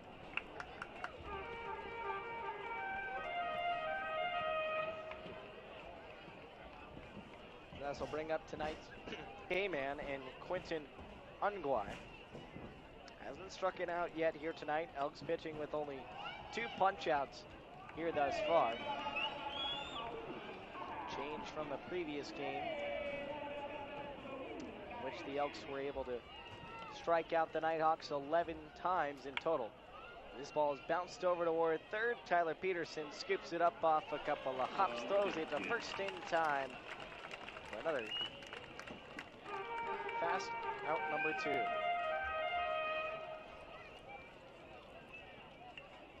Alrighty, Elks fans, we got one more opportunity for a strikeout. So if you want some cheap beer, make some noise.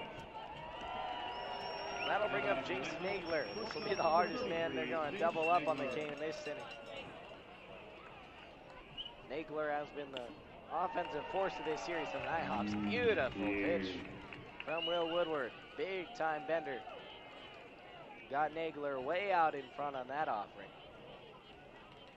0-1. Bounces off the turf. Even the count at a ball and a strike with 2 dead in the inning. Woodward trying to shut down the Nighthawks. Hope Ben posts a scoreless shutout for the 6th straight frame. 2-1. Slow and outside in the other batter's box.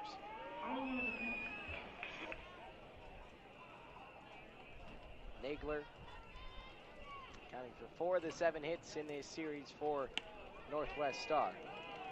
3-1 misses just off the plate. Now he becomes the first base runner to reach against Will Woodward and just the 4th overall Nighthawk to reach in this game. Bringing up Landon Christie.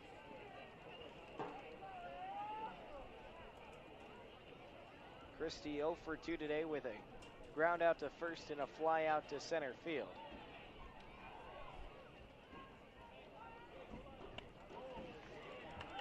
Takes a pitch for a strike. 0-1. 2 down in the frame. An 8-0 lead for the Bend Elks. Searching for their 15th win of the season here tonight. On their way to it. 0-1 chip back to the net. Will Woodward almost away, 1 pitch away from his 2nd strikeout and getting the K-man the Elks' final opportunity to do so.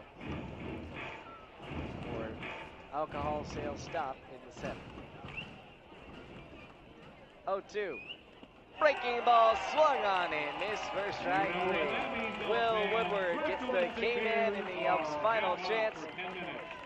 And Bend Elks fans are happy all around. It's a joyful Saturday night here in Central Oregon. To the bottom of the 6th we go. 8-0. Bend in control on the Elks live stream and West Coast League Baseball Network.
Last of the 6 left here from beautiful Bend, Oregon.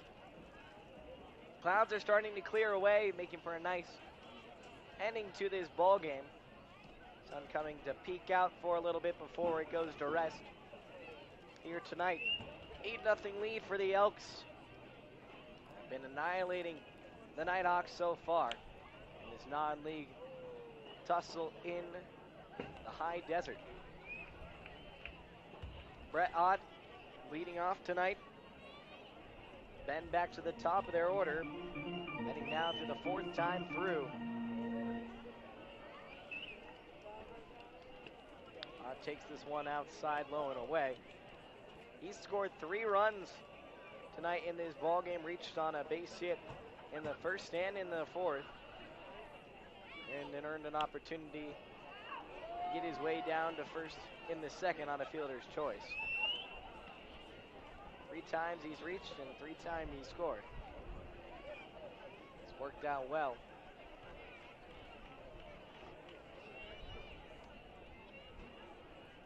Two. This is just out in front of the belt.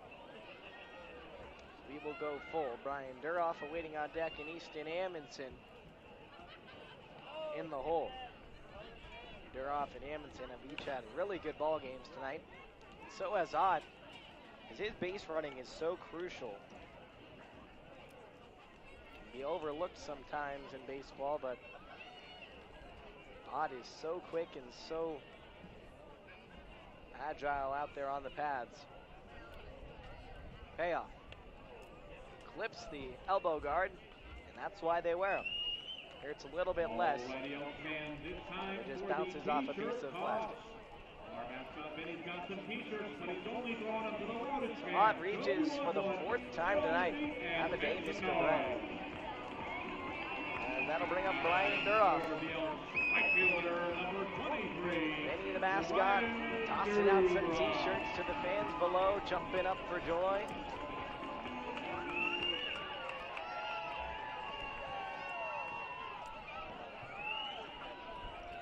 I've thought about, I think if Vinny Salvione does get an off day someday, and I know they're rare, I think we gotta work it out to get Vinny tossing t-shirts next to Vinny.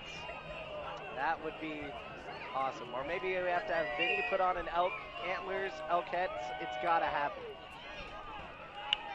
0-1, this one's laced to left for a base hit. Here comes Ott racing around second, headed toward third. He's going to stand up there. And runners are on the corners for the Elks. Brian Duroff continues to ball out his 3rd hit of the ball game. As it's the 2-3 punch in this order. The 3-hole hitter, Easton Amundsen, will be substituted for Ty Johnson. Coming in off the bench after Amundsen has had an outstanding afternoon. Ty Johnson.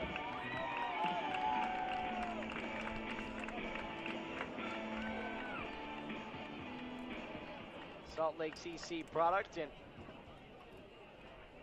soon to be Utah State baller. Steps in and watches the first pitch. I was thinking they were the Aggies, and they are the Aggies. Lots of Aggie mascots around. You got New Mexico State, Burke, and some of the others, and then you got the New Mexico, and then you got the Texas A&M Aggies, who's played in the national championship, and then you got Utah State. And I saw these debates, and whether it's what kind of mascots are true mascots. I mean, there's really, I don't know how many other mascots are beavers. How many more are ducks? This ball's flailed on a dying duck, quack, quack, over to second base, right into the glove of Tyler Eisenhut. Now batting for the Elks, second baseman number 38, Luke. Wash away the first at-bat for Johnson off the bench.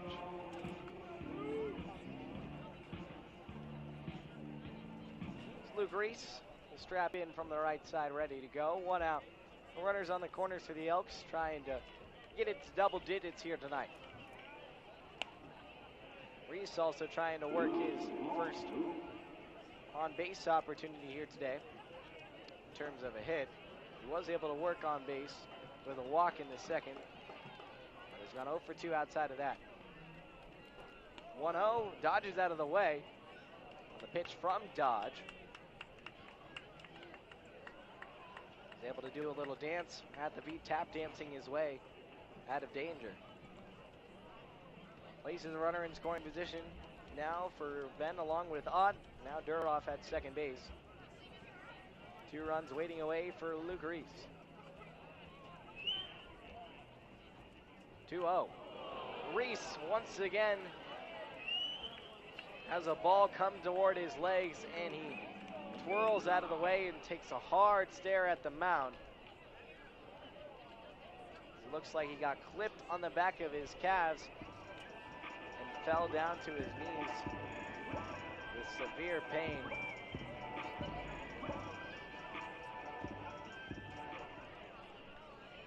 Coming off the back of those shins in his calf area. Immediately turned and fell to the ground. Gets shot with a baseball. Goes straight down, but was able to get back up. Work his way down to first. A hit by a pitch. 5 minutes later, 24 hours later. It was a breaking ball, so that does help the cause. Vinny Salvione will now stride on up to the dish. Points toward the dugout. Now batting for the Must have something up his sleeve. Number 6, Vinny Salvione.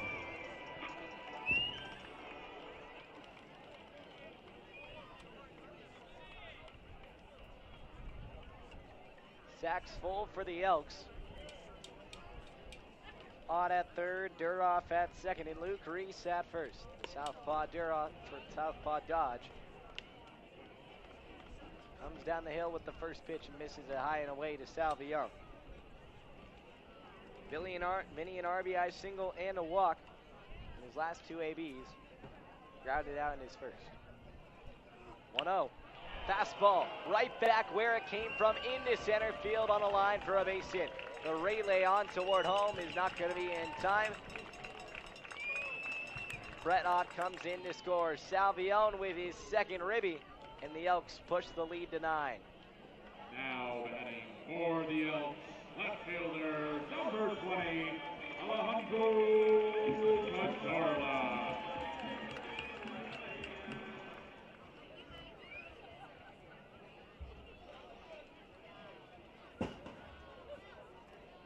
Bases loaded for Cazorla. Looks to keep the rally moving. How's this one back to the net? 0-1.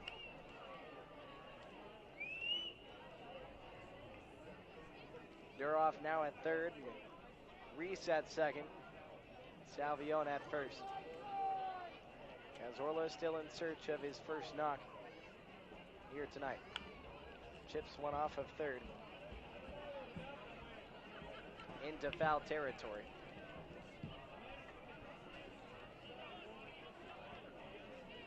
Sun gives set here at Vince Skenna Stadium. No balls and 2 strikes. Dodge ready from the left side. 0-2 fire and misses high and away. Elks with 11 hits in this ball game. Another double-digit hit night for Ben on this summer, looking to cash in their 10th run. Double down on their victory here tonight in non-league action. 1-2. Bounces down and in. You're gonna have Deuce a pair on the board. Sun setting beyond left center. Wind starting to die down as the clouds begin to create an opening. It creates an opening in the field for Alejandro Cazorla. 2-2, waves at the top of the zone. It's now back straight to the net. Cazorla had a firm line out in his last at-bat in the fourth. End off that rally for the Elks. 2-2. Chips off the knob and ricochets off of the on-deck circle.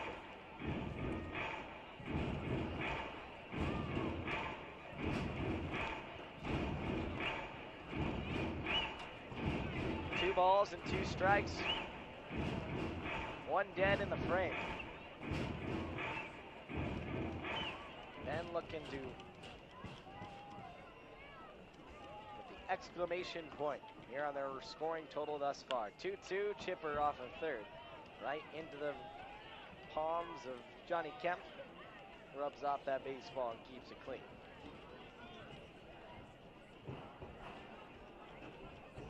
Sven has scored 2 runs in the first, 4 runs in the second. Got 2 more in the fourth and another last frame in the sixth.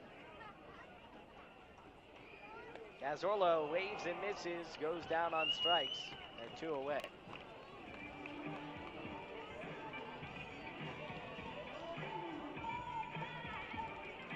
Now batting for the Elks, first baseman number 32, Caleb Carpstein. Just the second time that the Elks have struck him out here tonight.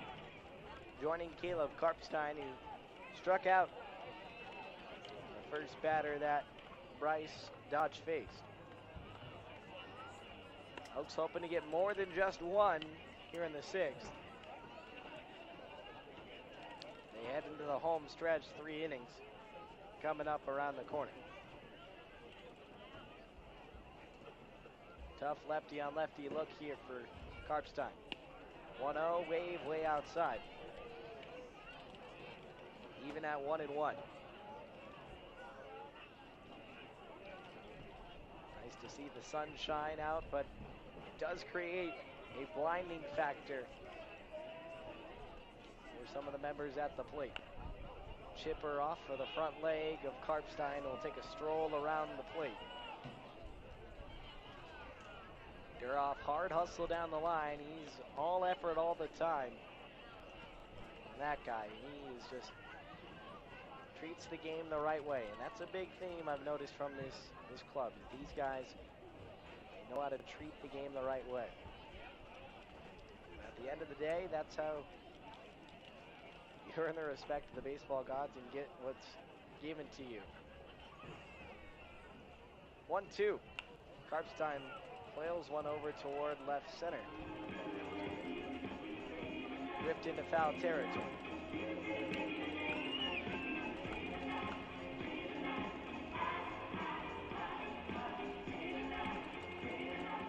Carpstein continuing to battle, trying to win the best of this lefty-on-lefty look.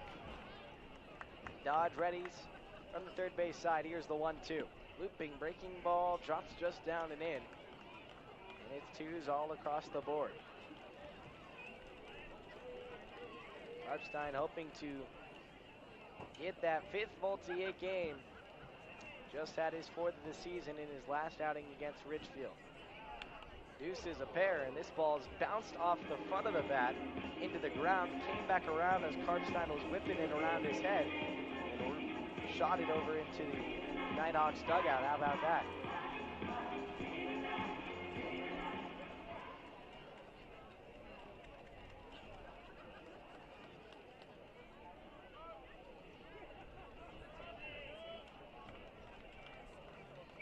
Two. Carpstein shoots one into left center, down for extra bases. Duroff is in, Reese is in. Being waved home now is Salvione. It's a bases clearing, 2-out double for the hometown kid, Caleb Carpstein. Puts the Elks with a massive crooked lead, 12-0.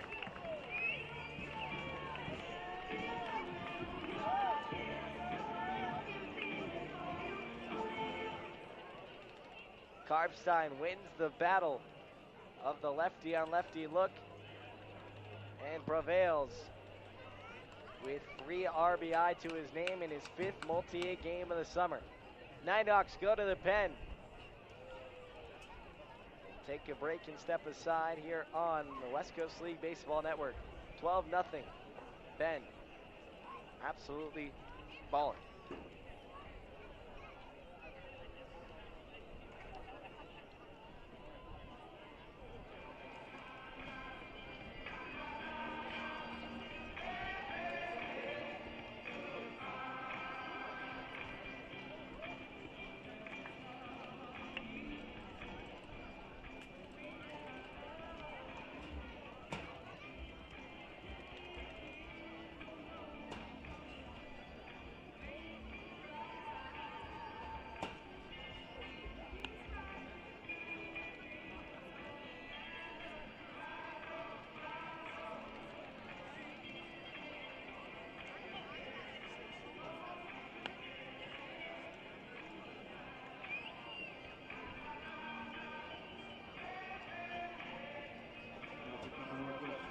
Number 32, Caleb Eisenhower.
Still here in the 6th, Caleb Karpstein goes Apo Taco and clears the bases on a double.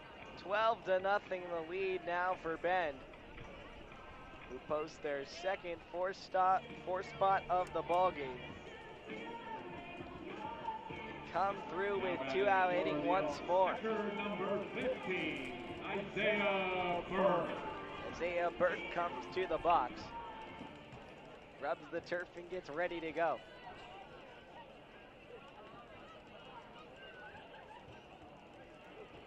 "12 runs on 12 hits for Bend. It's been all-out offense from everyone top to bottom. Red Ott with a couple. Brian Duroff with 3. Easton Amundsen with 2. Luke Reese has reached twice. A couple of free passes. Vinny Salvione. A couple of RBI knocks. Alejandro Cazorla reached on a hit by pitch. Caleb Karpstein now with a couple of knocks to his name as well, with 5 in total. Multi-hit games on the summer.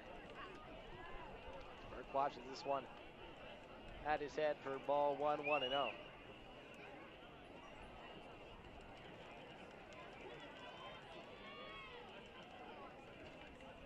One-0 offering. Wave and a miss.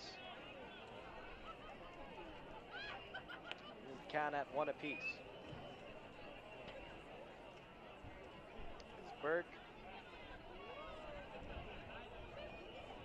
Walked in the 2nd. Came around to score and then 0 for in his last couple. 1-1. Drops down and in. 2 balls and 1 strike now the count. 2 down in the inning and a 12-0 lead for the Elks. Largest margin of separation in a game this season.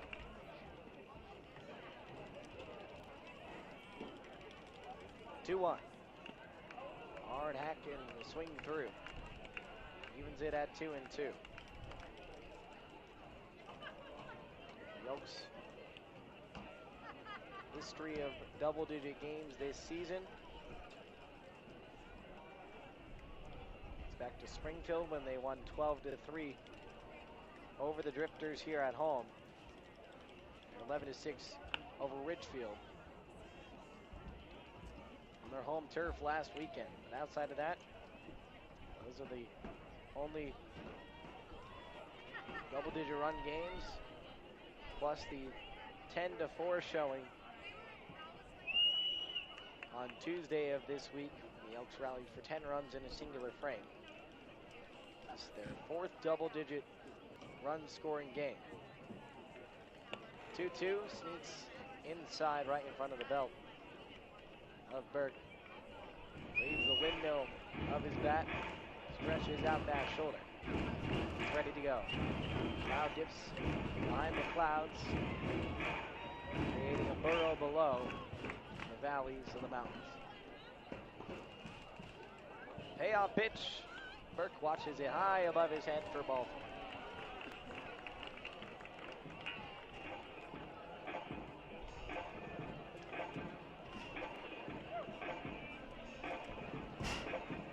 Now batting for the Elks, third baseman, number 2, Tyler Peterson.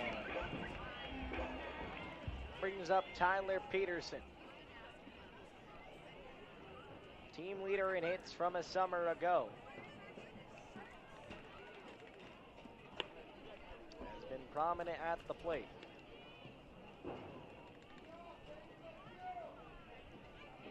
Had a knock in the 4th and walked in the 2nd.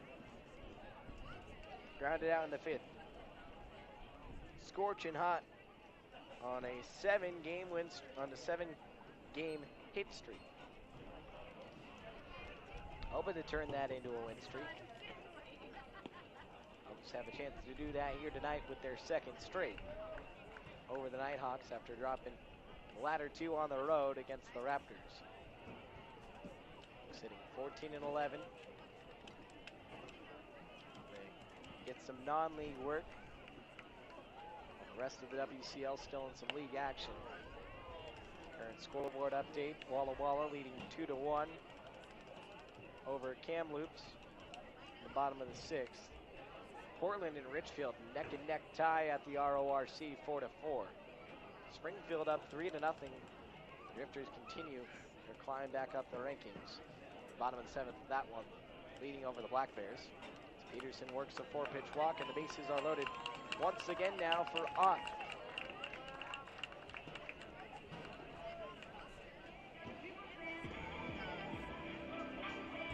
Now batting for the Elks, center fielder, number 18, Brett Ott.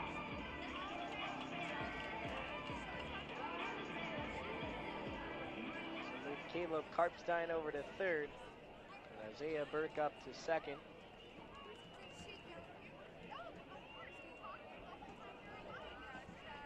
Sacks are once again full now here for Brett Ott. Elks have gone through their entire lineup now. Ott led off the inning with a walk. Later came around to score the RBI single from Salvion. Rest of the 3 other runs in the inning came on the 2-out double from Caleb Karpstein, now posted 90 feet away from scoring.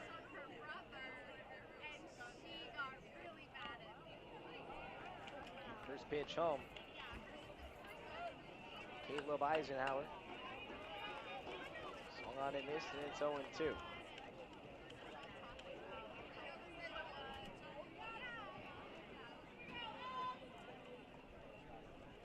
Strike 2 pitch.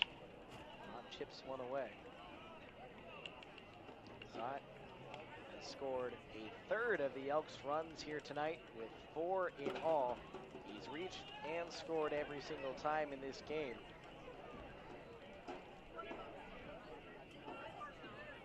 Couple of hits in the process as well.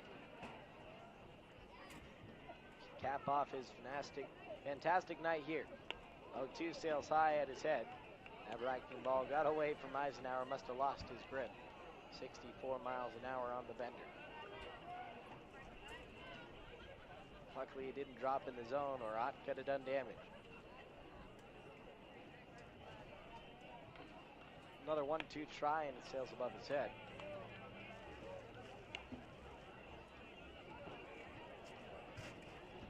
Ott, one of 2 Elks that have scored multiple runs here tonight, including Brian Duroff. Otts on deck. He scored 3 runs here in this ball game. 2-2. Otts skies one off of first. Moving into foul territory now forward. Making the catch with the right hand is Luke Potter.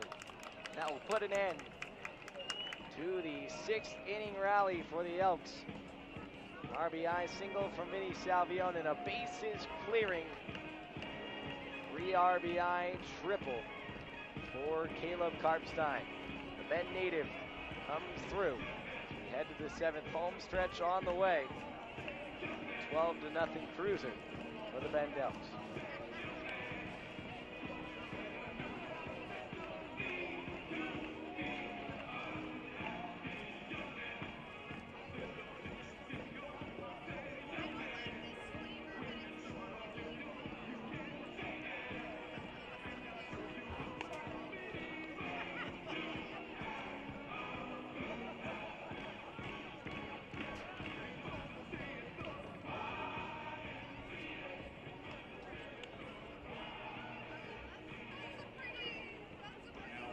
For the Elks from the University of San Diego, number 28, Porter Roman.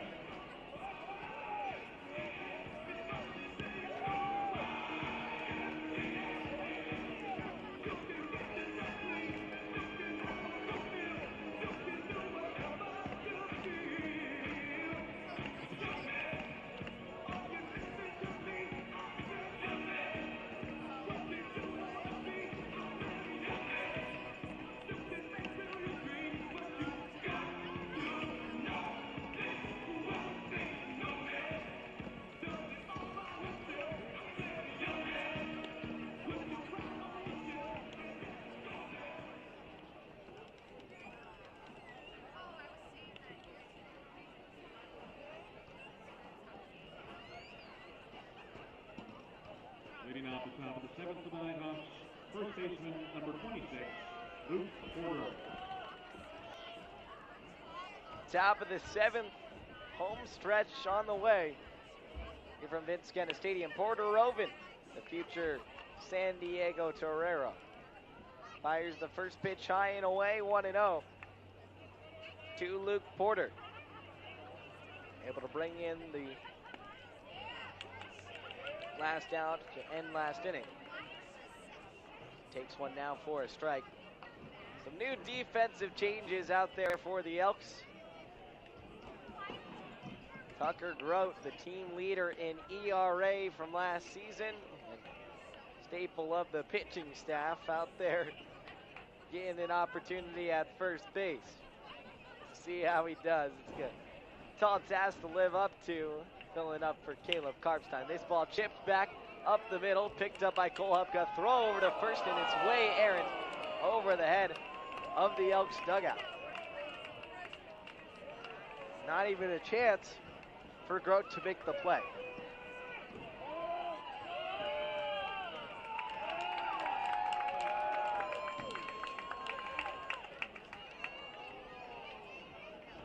Now batting for Northwest Star.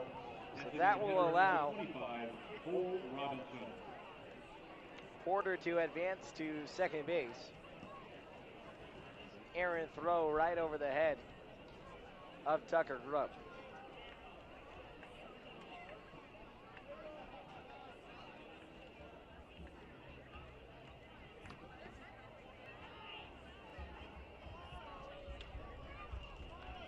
Will be the second error of the night for the Elks. Put a runner in scoring position to potentially spoil the shutout. This ball hit into shallow right field over toward Brian Duroff. He charges in to make the catch. Tucker Grote went right back to the base. He wanted no part of that.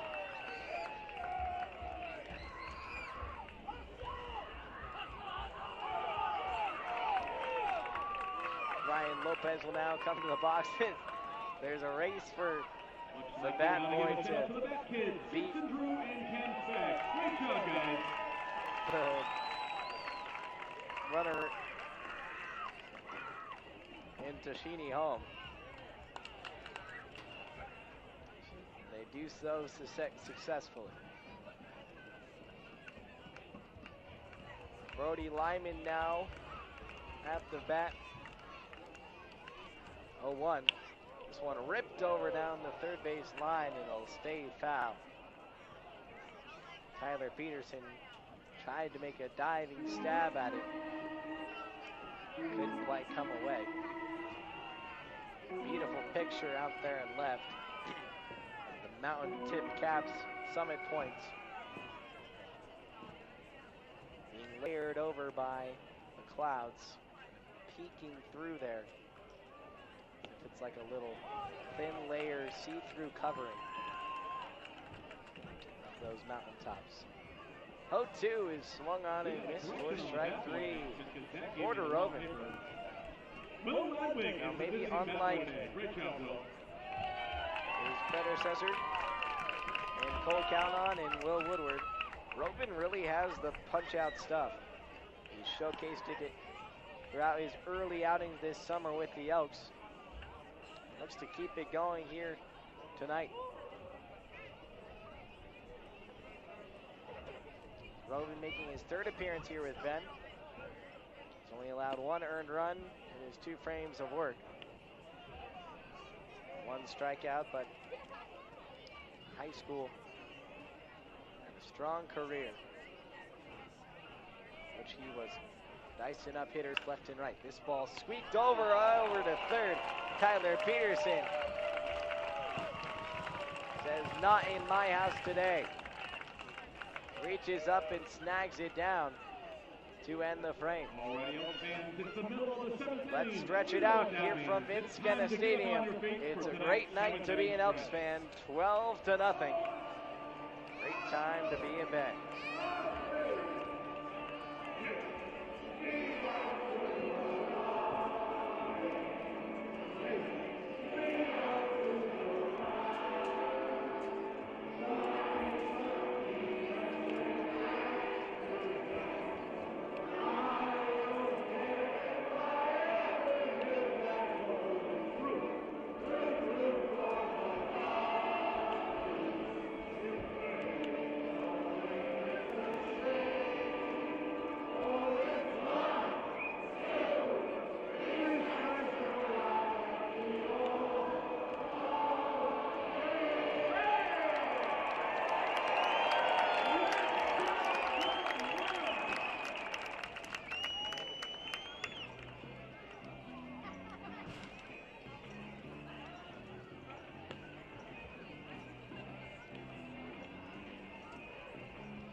Home stretch from Genna.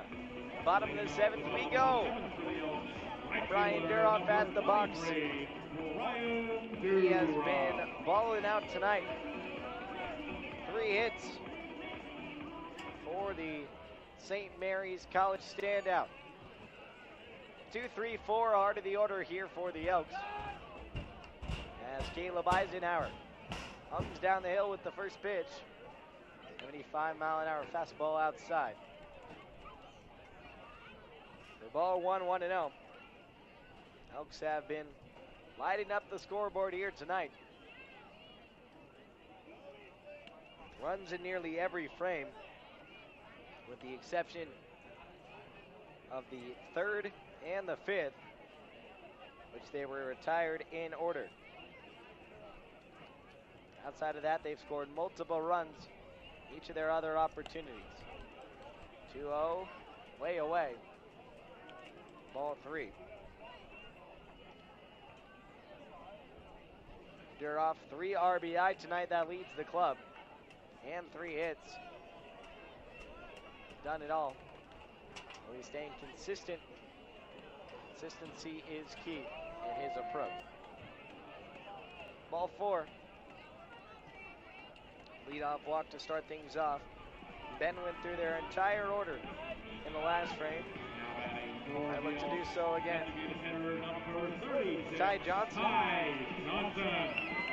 He came off the bench for Easton Amundsen in the DH spot. Lined out to second in his last at-bat.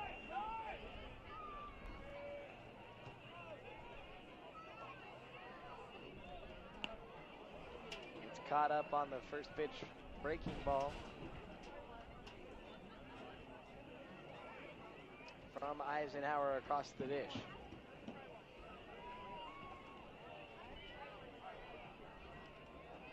Oh, 1 to Johnson. Another bender misses off the outer clip. Ben scored its first 2 runs tonight on RBI singles from Duroff, who stands at first, and Easton Amundsen, predecessor to Johnson. The RBI knock came back to score there. Second of 4 runs scored in the second inning. On a 2-run double from Amundsen as well. And also brought home a couple on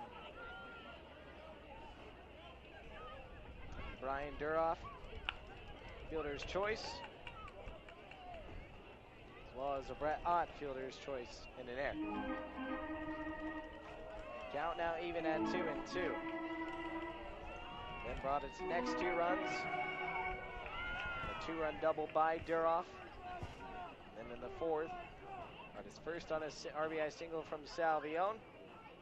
And another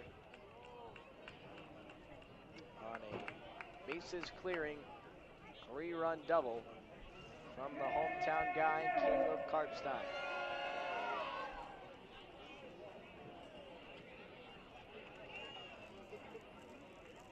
Three-two. Payoff is chopped away. Start to see a peachy reflection on some of the clouds out there in center.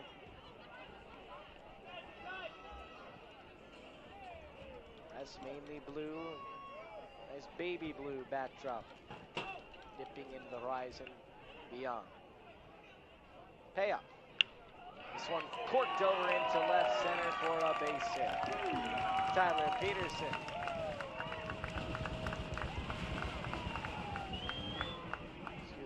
Tyler Johnson able to work himself on. Now batting for the Elks, second baseman, number 38, Luke Reese.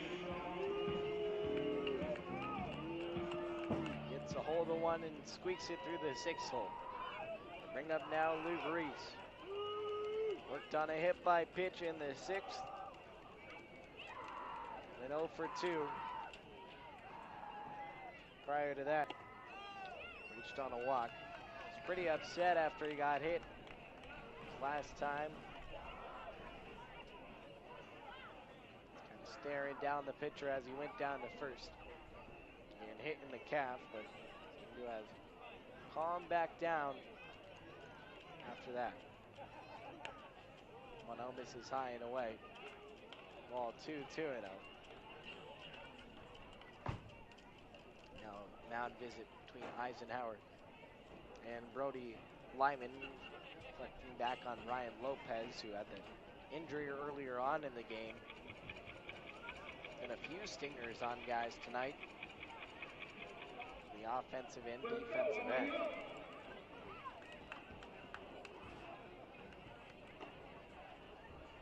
Reese hoping to crack through with a knock of some sort. He's been a consistent producer in this Elks lineup.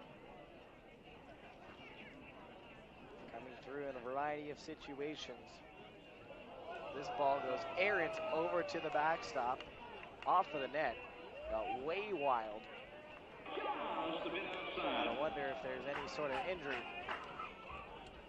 going on in the arm of Eisenhower.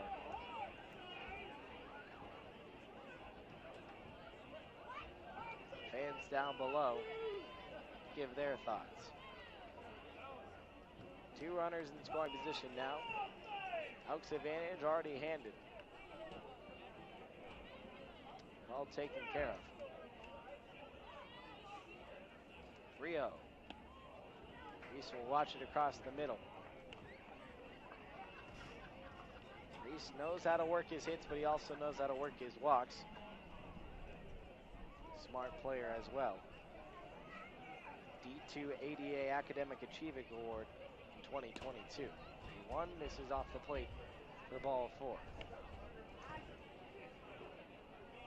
As now Cole Hupka will get a chance to redeem himself at the plate after throwing one on top of the Elks dugout in the field. And this may be the end of the line for Eisenhower, just due to a concern of his command and his ability to keep it going.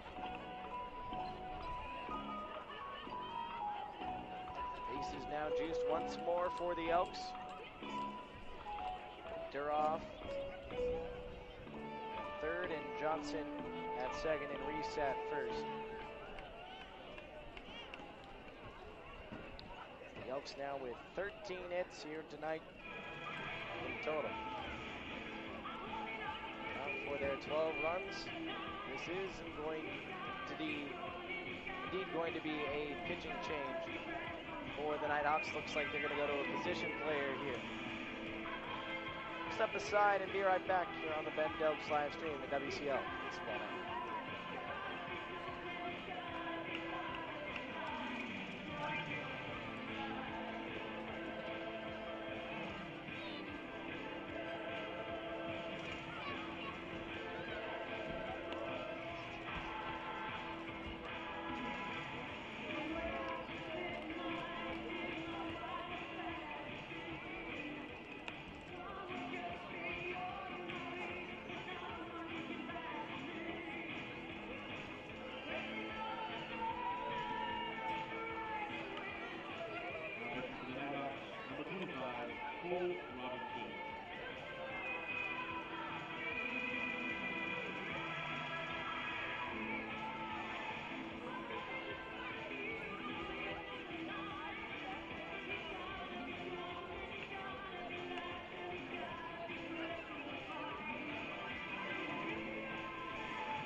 Matthew Tashini was 0 for 3 in this ball game, and now come in and try and provide relief on the hill for the Nighthawks. Today has given way tonight. Number 4, maybe that means the Nighthawks come alive. Ben trying to move along to its way for their third shutout victory. Already have plenty of insurance on the offensive end. No need for more for that. But they do have extra opportunities now with the bases loaded and Cole Hupka at the plate. Hupka, the University of Utah, in need of a Wilsonville organ. One of his few plate opportunities that he's had with the Elks thus far. Hasn't been able to muster his way into the lineup a whole lot this season. Hupka, 208 games played. Last action came in Ridgefield on the road. One at bat. The Elks Friday night win. Tuesday night win rather over the Raptors. Also got a win, or also got action in the Elks Friday night win over Ridgefield at home back on June 21st. A little over a week ago. Went 0 for 1 in each of those two opportunities. Just has 3 hits thus far in his 15 at-bats. Dodges out of a wild pitch from Tashini and will work in a run on an RBI walk, make it 13 runs for Bend. Approaching on a new season high. Now batting for the Elks, left fielder number 20, Alejandro Cazorla. Alejandro Cazorla will now step up to the plate. As Bend has now set a new season high in runs, surpassing that of their 12 scored against Springfield.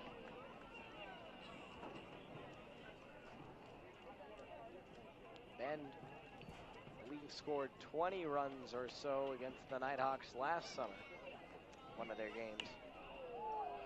This ball is flied away, try and confirm that's here quick. See if I can pull it up here for next inning. I'll try and confirm that by the next inning. But it is a lopsided affair. It's high school prospects and college athletes. This one 1-1, lined over into right. This will score Ty Johnson down the line. 14 runs for the Elks, continuing to tack on to their season high. And Tucker Grote is gonna get in that bat. Oh baby, this is gonna get good. First baseman number 31, Tucker Grote.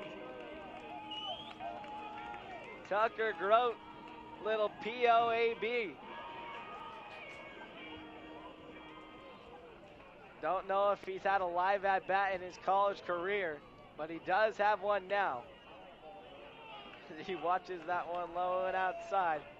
Hopefully Tashini will give him something to hit. Runners on the corners. Could he get his first hit in a ribby in the process? 1-0. Fastball below the knees. Grote knows his zone. Practice swings are looking solid, I can't lie. Look at that stance. 2-0. Oh baby, cranked right center. That's gonna go all the way to the wall. Tucker Grote brings in a run. He's headed to second. He's headed toward third. Now he gets stuck between second and third. It's a 2 RBI double for Tucker Grote in likely his first collegiate at bat. Puts the Elks continued on top 16-0.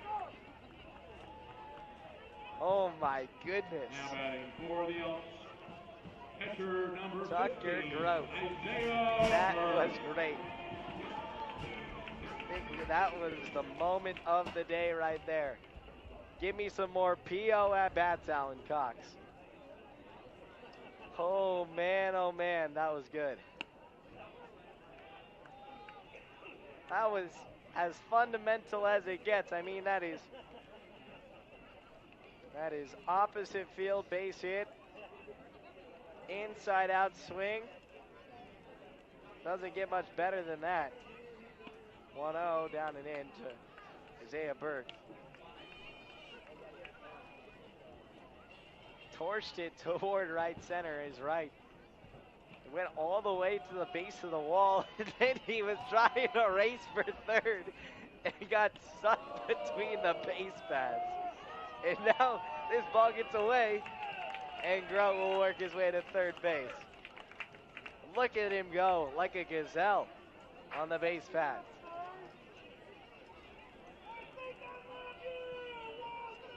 Oh, Grote has his hands over his head. He's out of breath.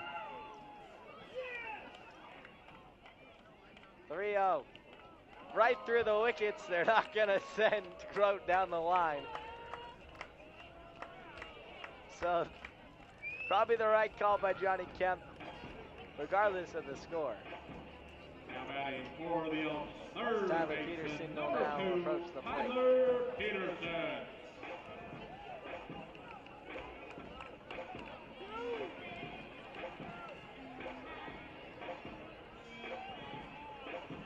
I think there's some more pitchers getting antsy to try and get an AB. As I think Groh is going to ask for a pinch runner here. Gets a dab up from Tyler Peterson, gets met from some teammates in the dugout. Gets claps all around, hand claps down the line. The first base dugout for Mr. Tucker Grote, Mr. Elk. How about that? An Oppo Taco double for probably his first collegiate summer ball at bat. I mean, I don't know. I can go back and find all the records, but I don't think he's had one. That is so fun. That is just so much fun.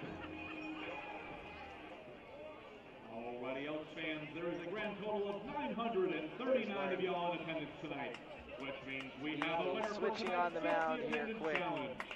Sarah Ben Landry, you tack are on. tonight's winner. Now it's their second straight four spot in these ballgames.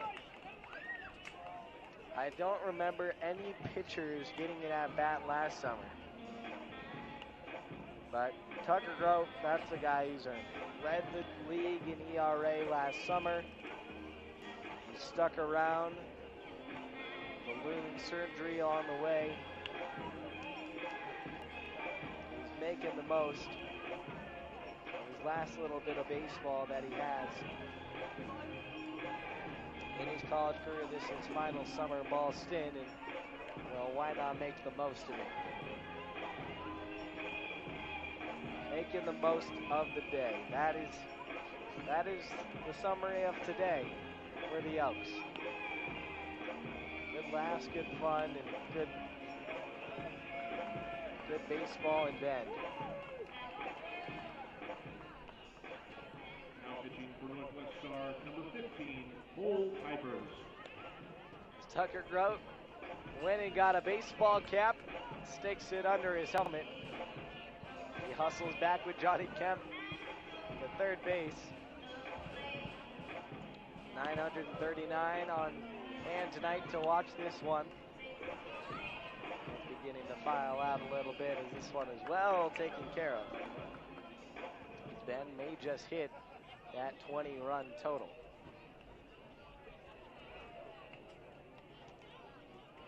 Tyler Peterson step in and trying to bring in Grote to score his first run, potentially as a college baseball player.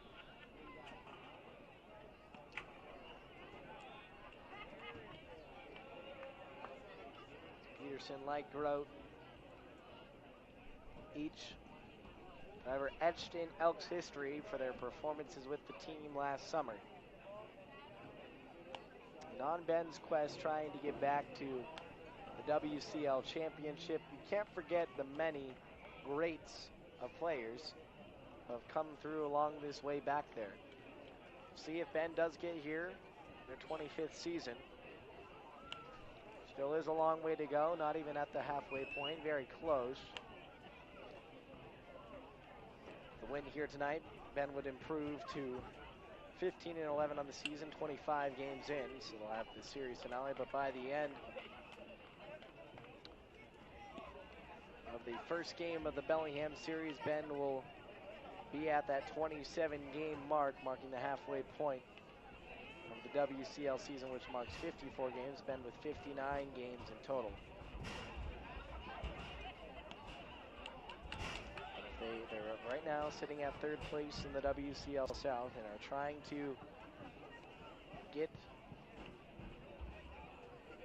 to their first WCL playoff since 2015 when they won it all. Good things happen when the Elks are in the postseason. We'll see if they will be able to get there. Tyler Peterson walks and the bases are loaded once again. Now batting for the Elks, center fielder number 18, Brett Ott.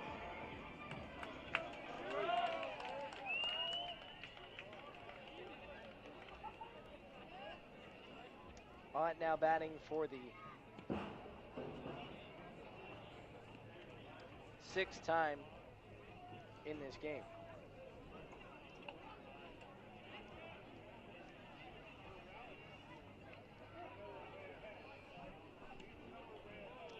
the 1-0. But the thought process behind Groats, the Petersons of the world, and the many that came before them, both Sylvester players who played like on the team last year, even Justin Sucati, who's now playing up in Ridgefield, the many other guys that came before them, Isaiah Burke, in 2022 now, here with his 2024 team. There's something that Joe Mazzulla said, the head of the Boston Celtics basketball program, is that when a championship happens, it's not just that team. It's odd swings through and misses for the second out of the inning, a long-awaited second out. Ben has gone through their entire lineup in back-to-back innings. Brian Durr up to the plate, he has 3 hits. But the point is that a championship team is often just surrounded around that championship team. But Joe Mazzulla talked about is that all those teams, from when the Boston Celtics last won in 2008 to 2024, the 2009 through 2023 teams were not failures just because they didn't win a championship. They each played part in elevating that franchise, getting back to where it needs to go. And same with the Elks. Every player plays a part in inching a franchise closer and closer to where it ultimately wants to be. This ball lifted down into left field. It'll pop there for a base hit. Tucker Groat. The PO comes in across the plate, and it's a 4-hit night for Brian Durra. 17-0. The lead continues to climb. The largest total of runs scored in a game and the largest in an inning here tonight. 5, not the largest in a singular frame. Confident in that with the 10 runs that we saw scored on Tuesday night. This ball flared into the beer garden. And this is more of the, for lack of a better word, butt whooping that Ben was after, as opposed to the 5-3 squeak away win they had last night. This ball lined over the head, over the second baseman, Tyler Eisenhunt. Burke is in to score, and the Elks lead it 19-0.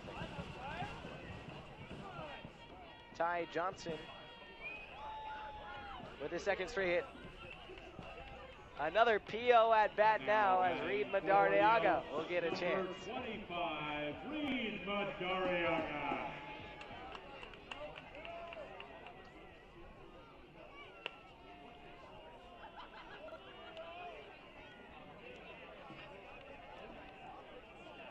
Reed Madariaga, the PO, getting also his first crack at the plate. He was swinging good in the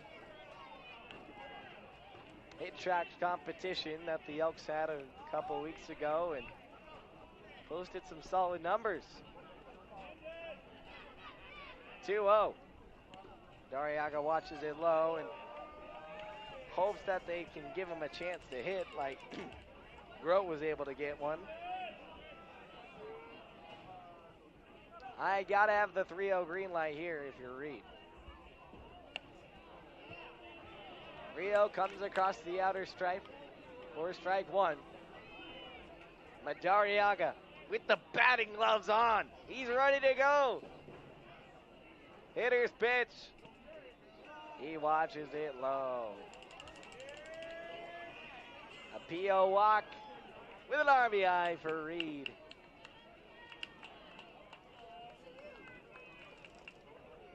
Now 19-0 Elks. For the Elks, shortstop number 4, Cole Hupka. The 7th inning just continues on. 7 runs in the 7th now. Cole Hupka pops one up over to the right side and out of play.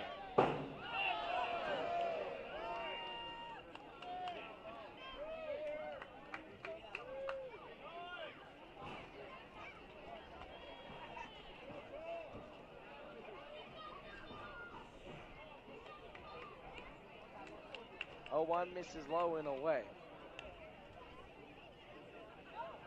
As it looks like there's another PO getting ready in the dugout. Shall he get an opportunity? That looks like Ethan Lay, and it is Ethan Lay getting ready. 1-1. Fouled away. I hope Hubka can work himself aboard for his sake and for a chance to see Ethan Lay. This dude was hitting bombs in batting practice the other day. 2 home runs. 1-2. This hits Hubka on the helmet.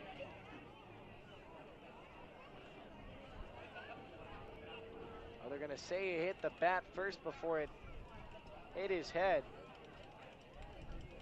Scary moment once again as the pitch crunch. Hip in his kitchen.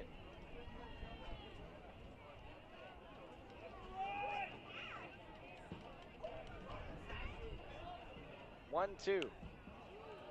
Fouled away. Hubka stays alive.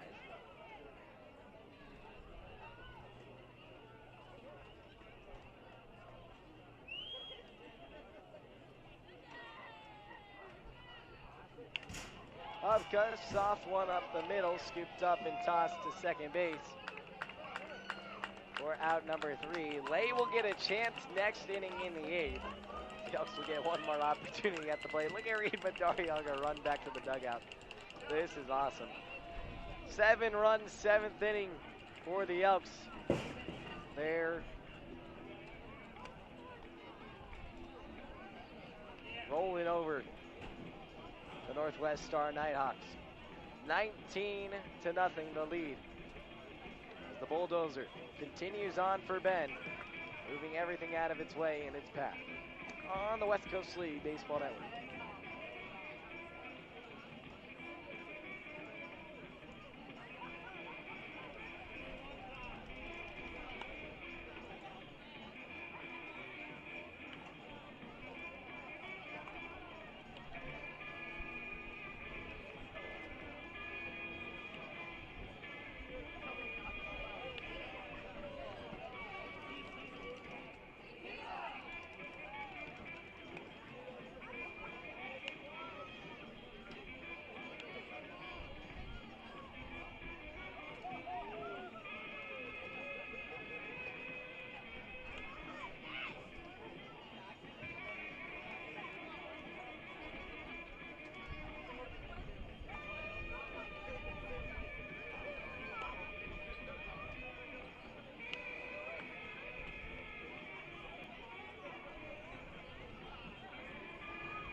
Leading off the top of the 8th for Northwest Star, second baseman. Well, we have finally arrived at the 8th. Due to a little detour by the Elks in the 7th with some PO at-bats and some free passes and everything in between. Well, it's a 7th inning rally. Results in 7 for Bend, who extends their lead to 19-0. It's 1-0 from Porter Rovin, misses high and away. In the count at 1 ball and 1 strike in the count. It's Reed Madariaga and Tucker Grote each to the right side of the infield. Couple of POs on the right side for the Elks.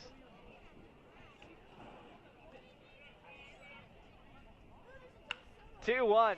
This ball's got some heat behind it. It'll drop right into the glove of Brett Ott. It looks like all the same outfield. Alejandro Cazorla still in left. And Brian Durdoff in right.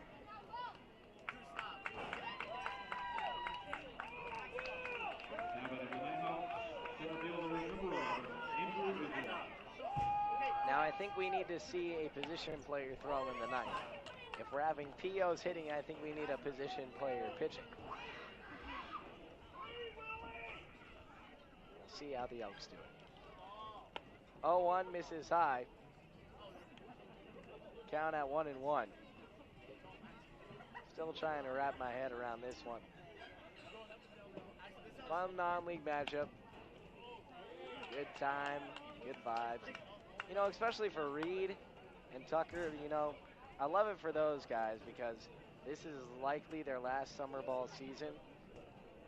And And Reed deserves it most of all because this is his 3rd season in Bend. It's great to see those guys getting to be kids again here tonight.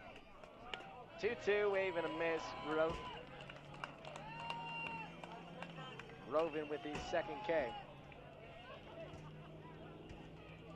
He's retired. His last 5 faced. Now batting for Northwest Star, right fielder number 16, Quinton Andrew.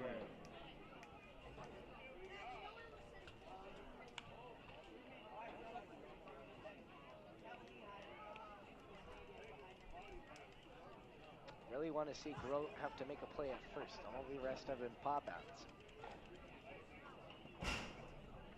0-1, high and outside. Something on the ground to the right side would be absolutely fantastic right now.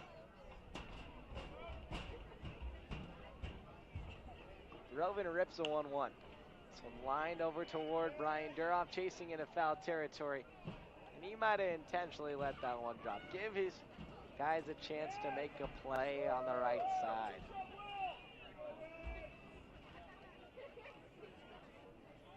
Come on, Porter, give him outer third.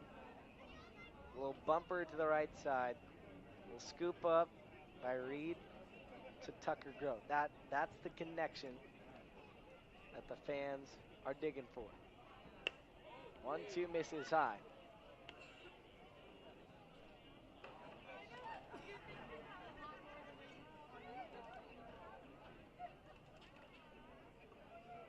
Rovin's 2-2 sliced away.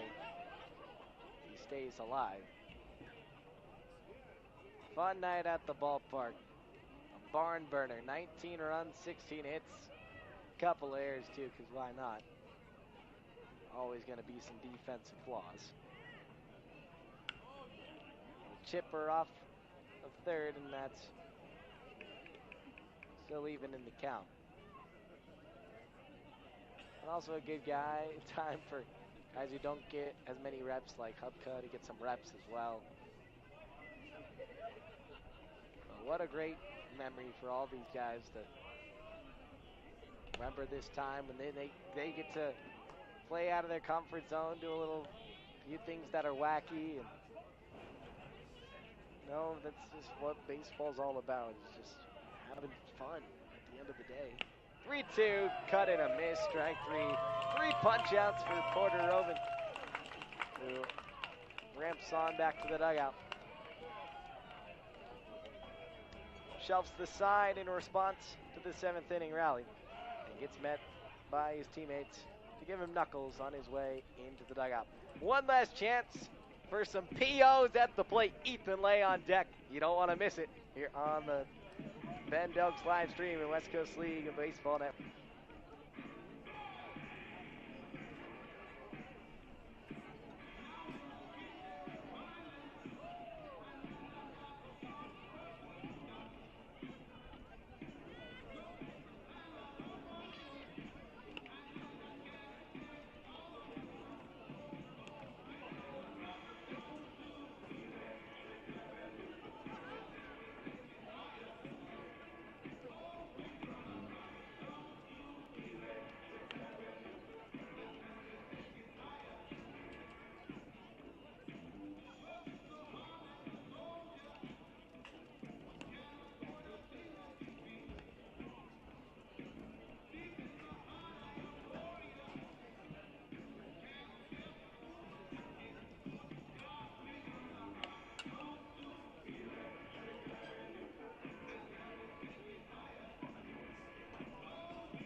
Oh, it's a great night at Genna. It's just a great, great night.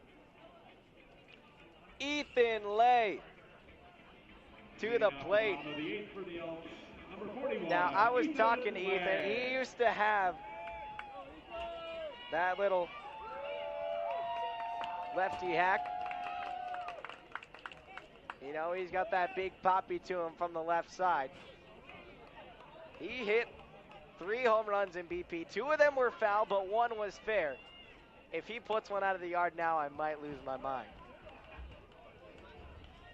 It'd be the 20th run for Ben, which is cool also, you know.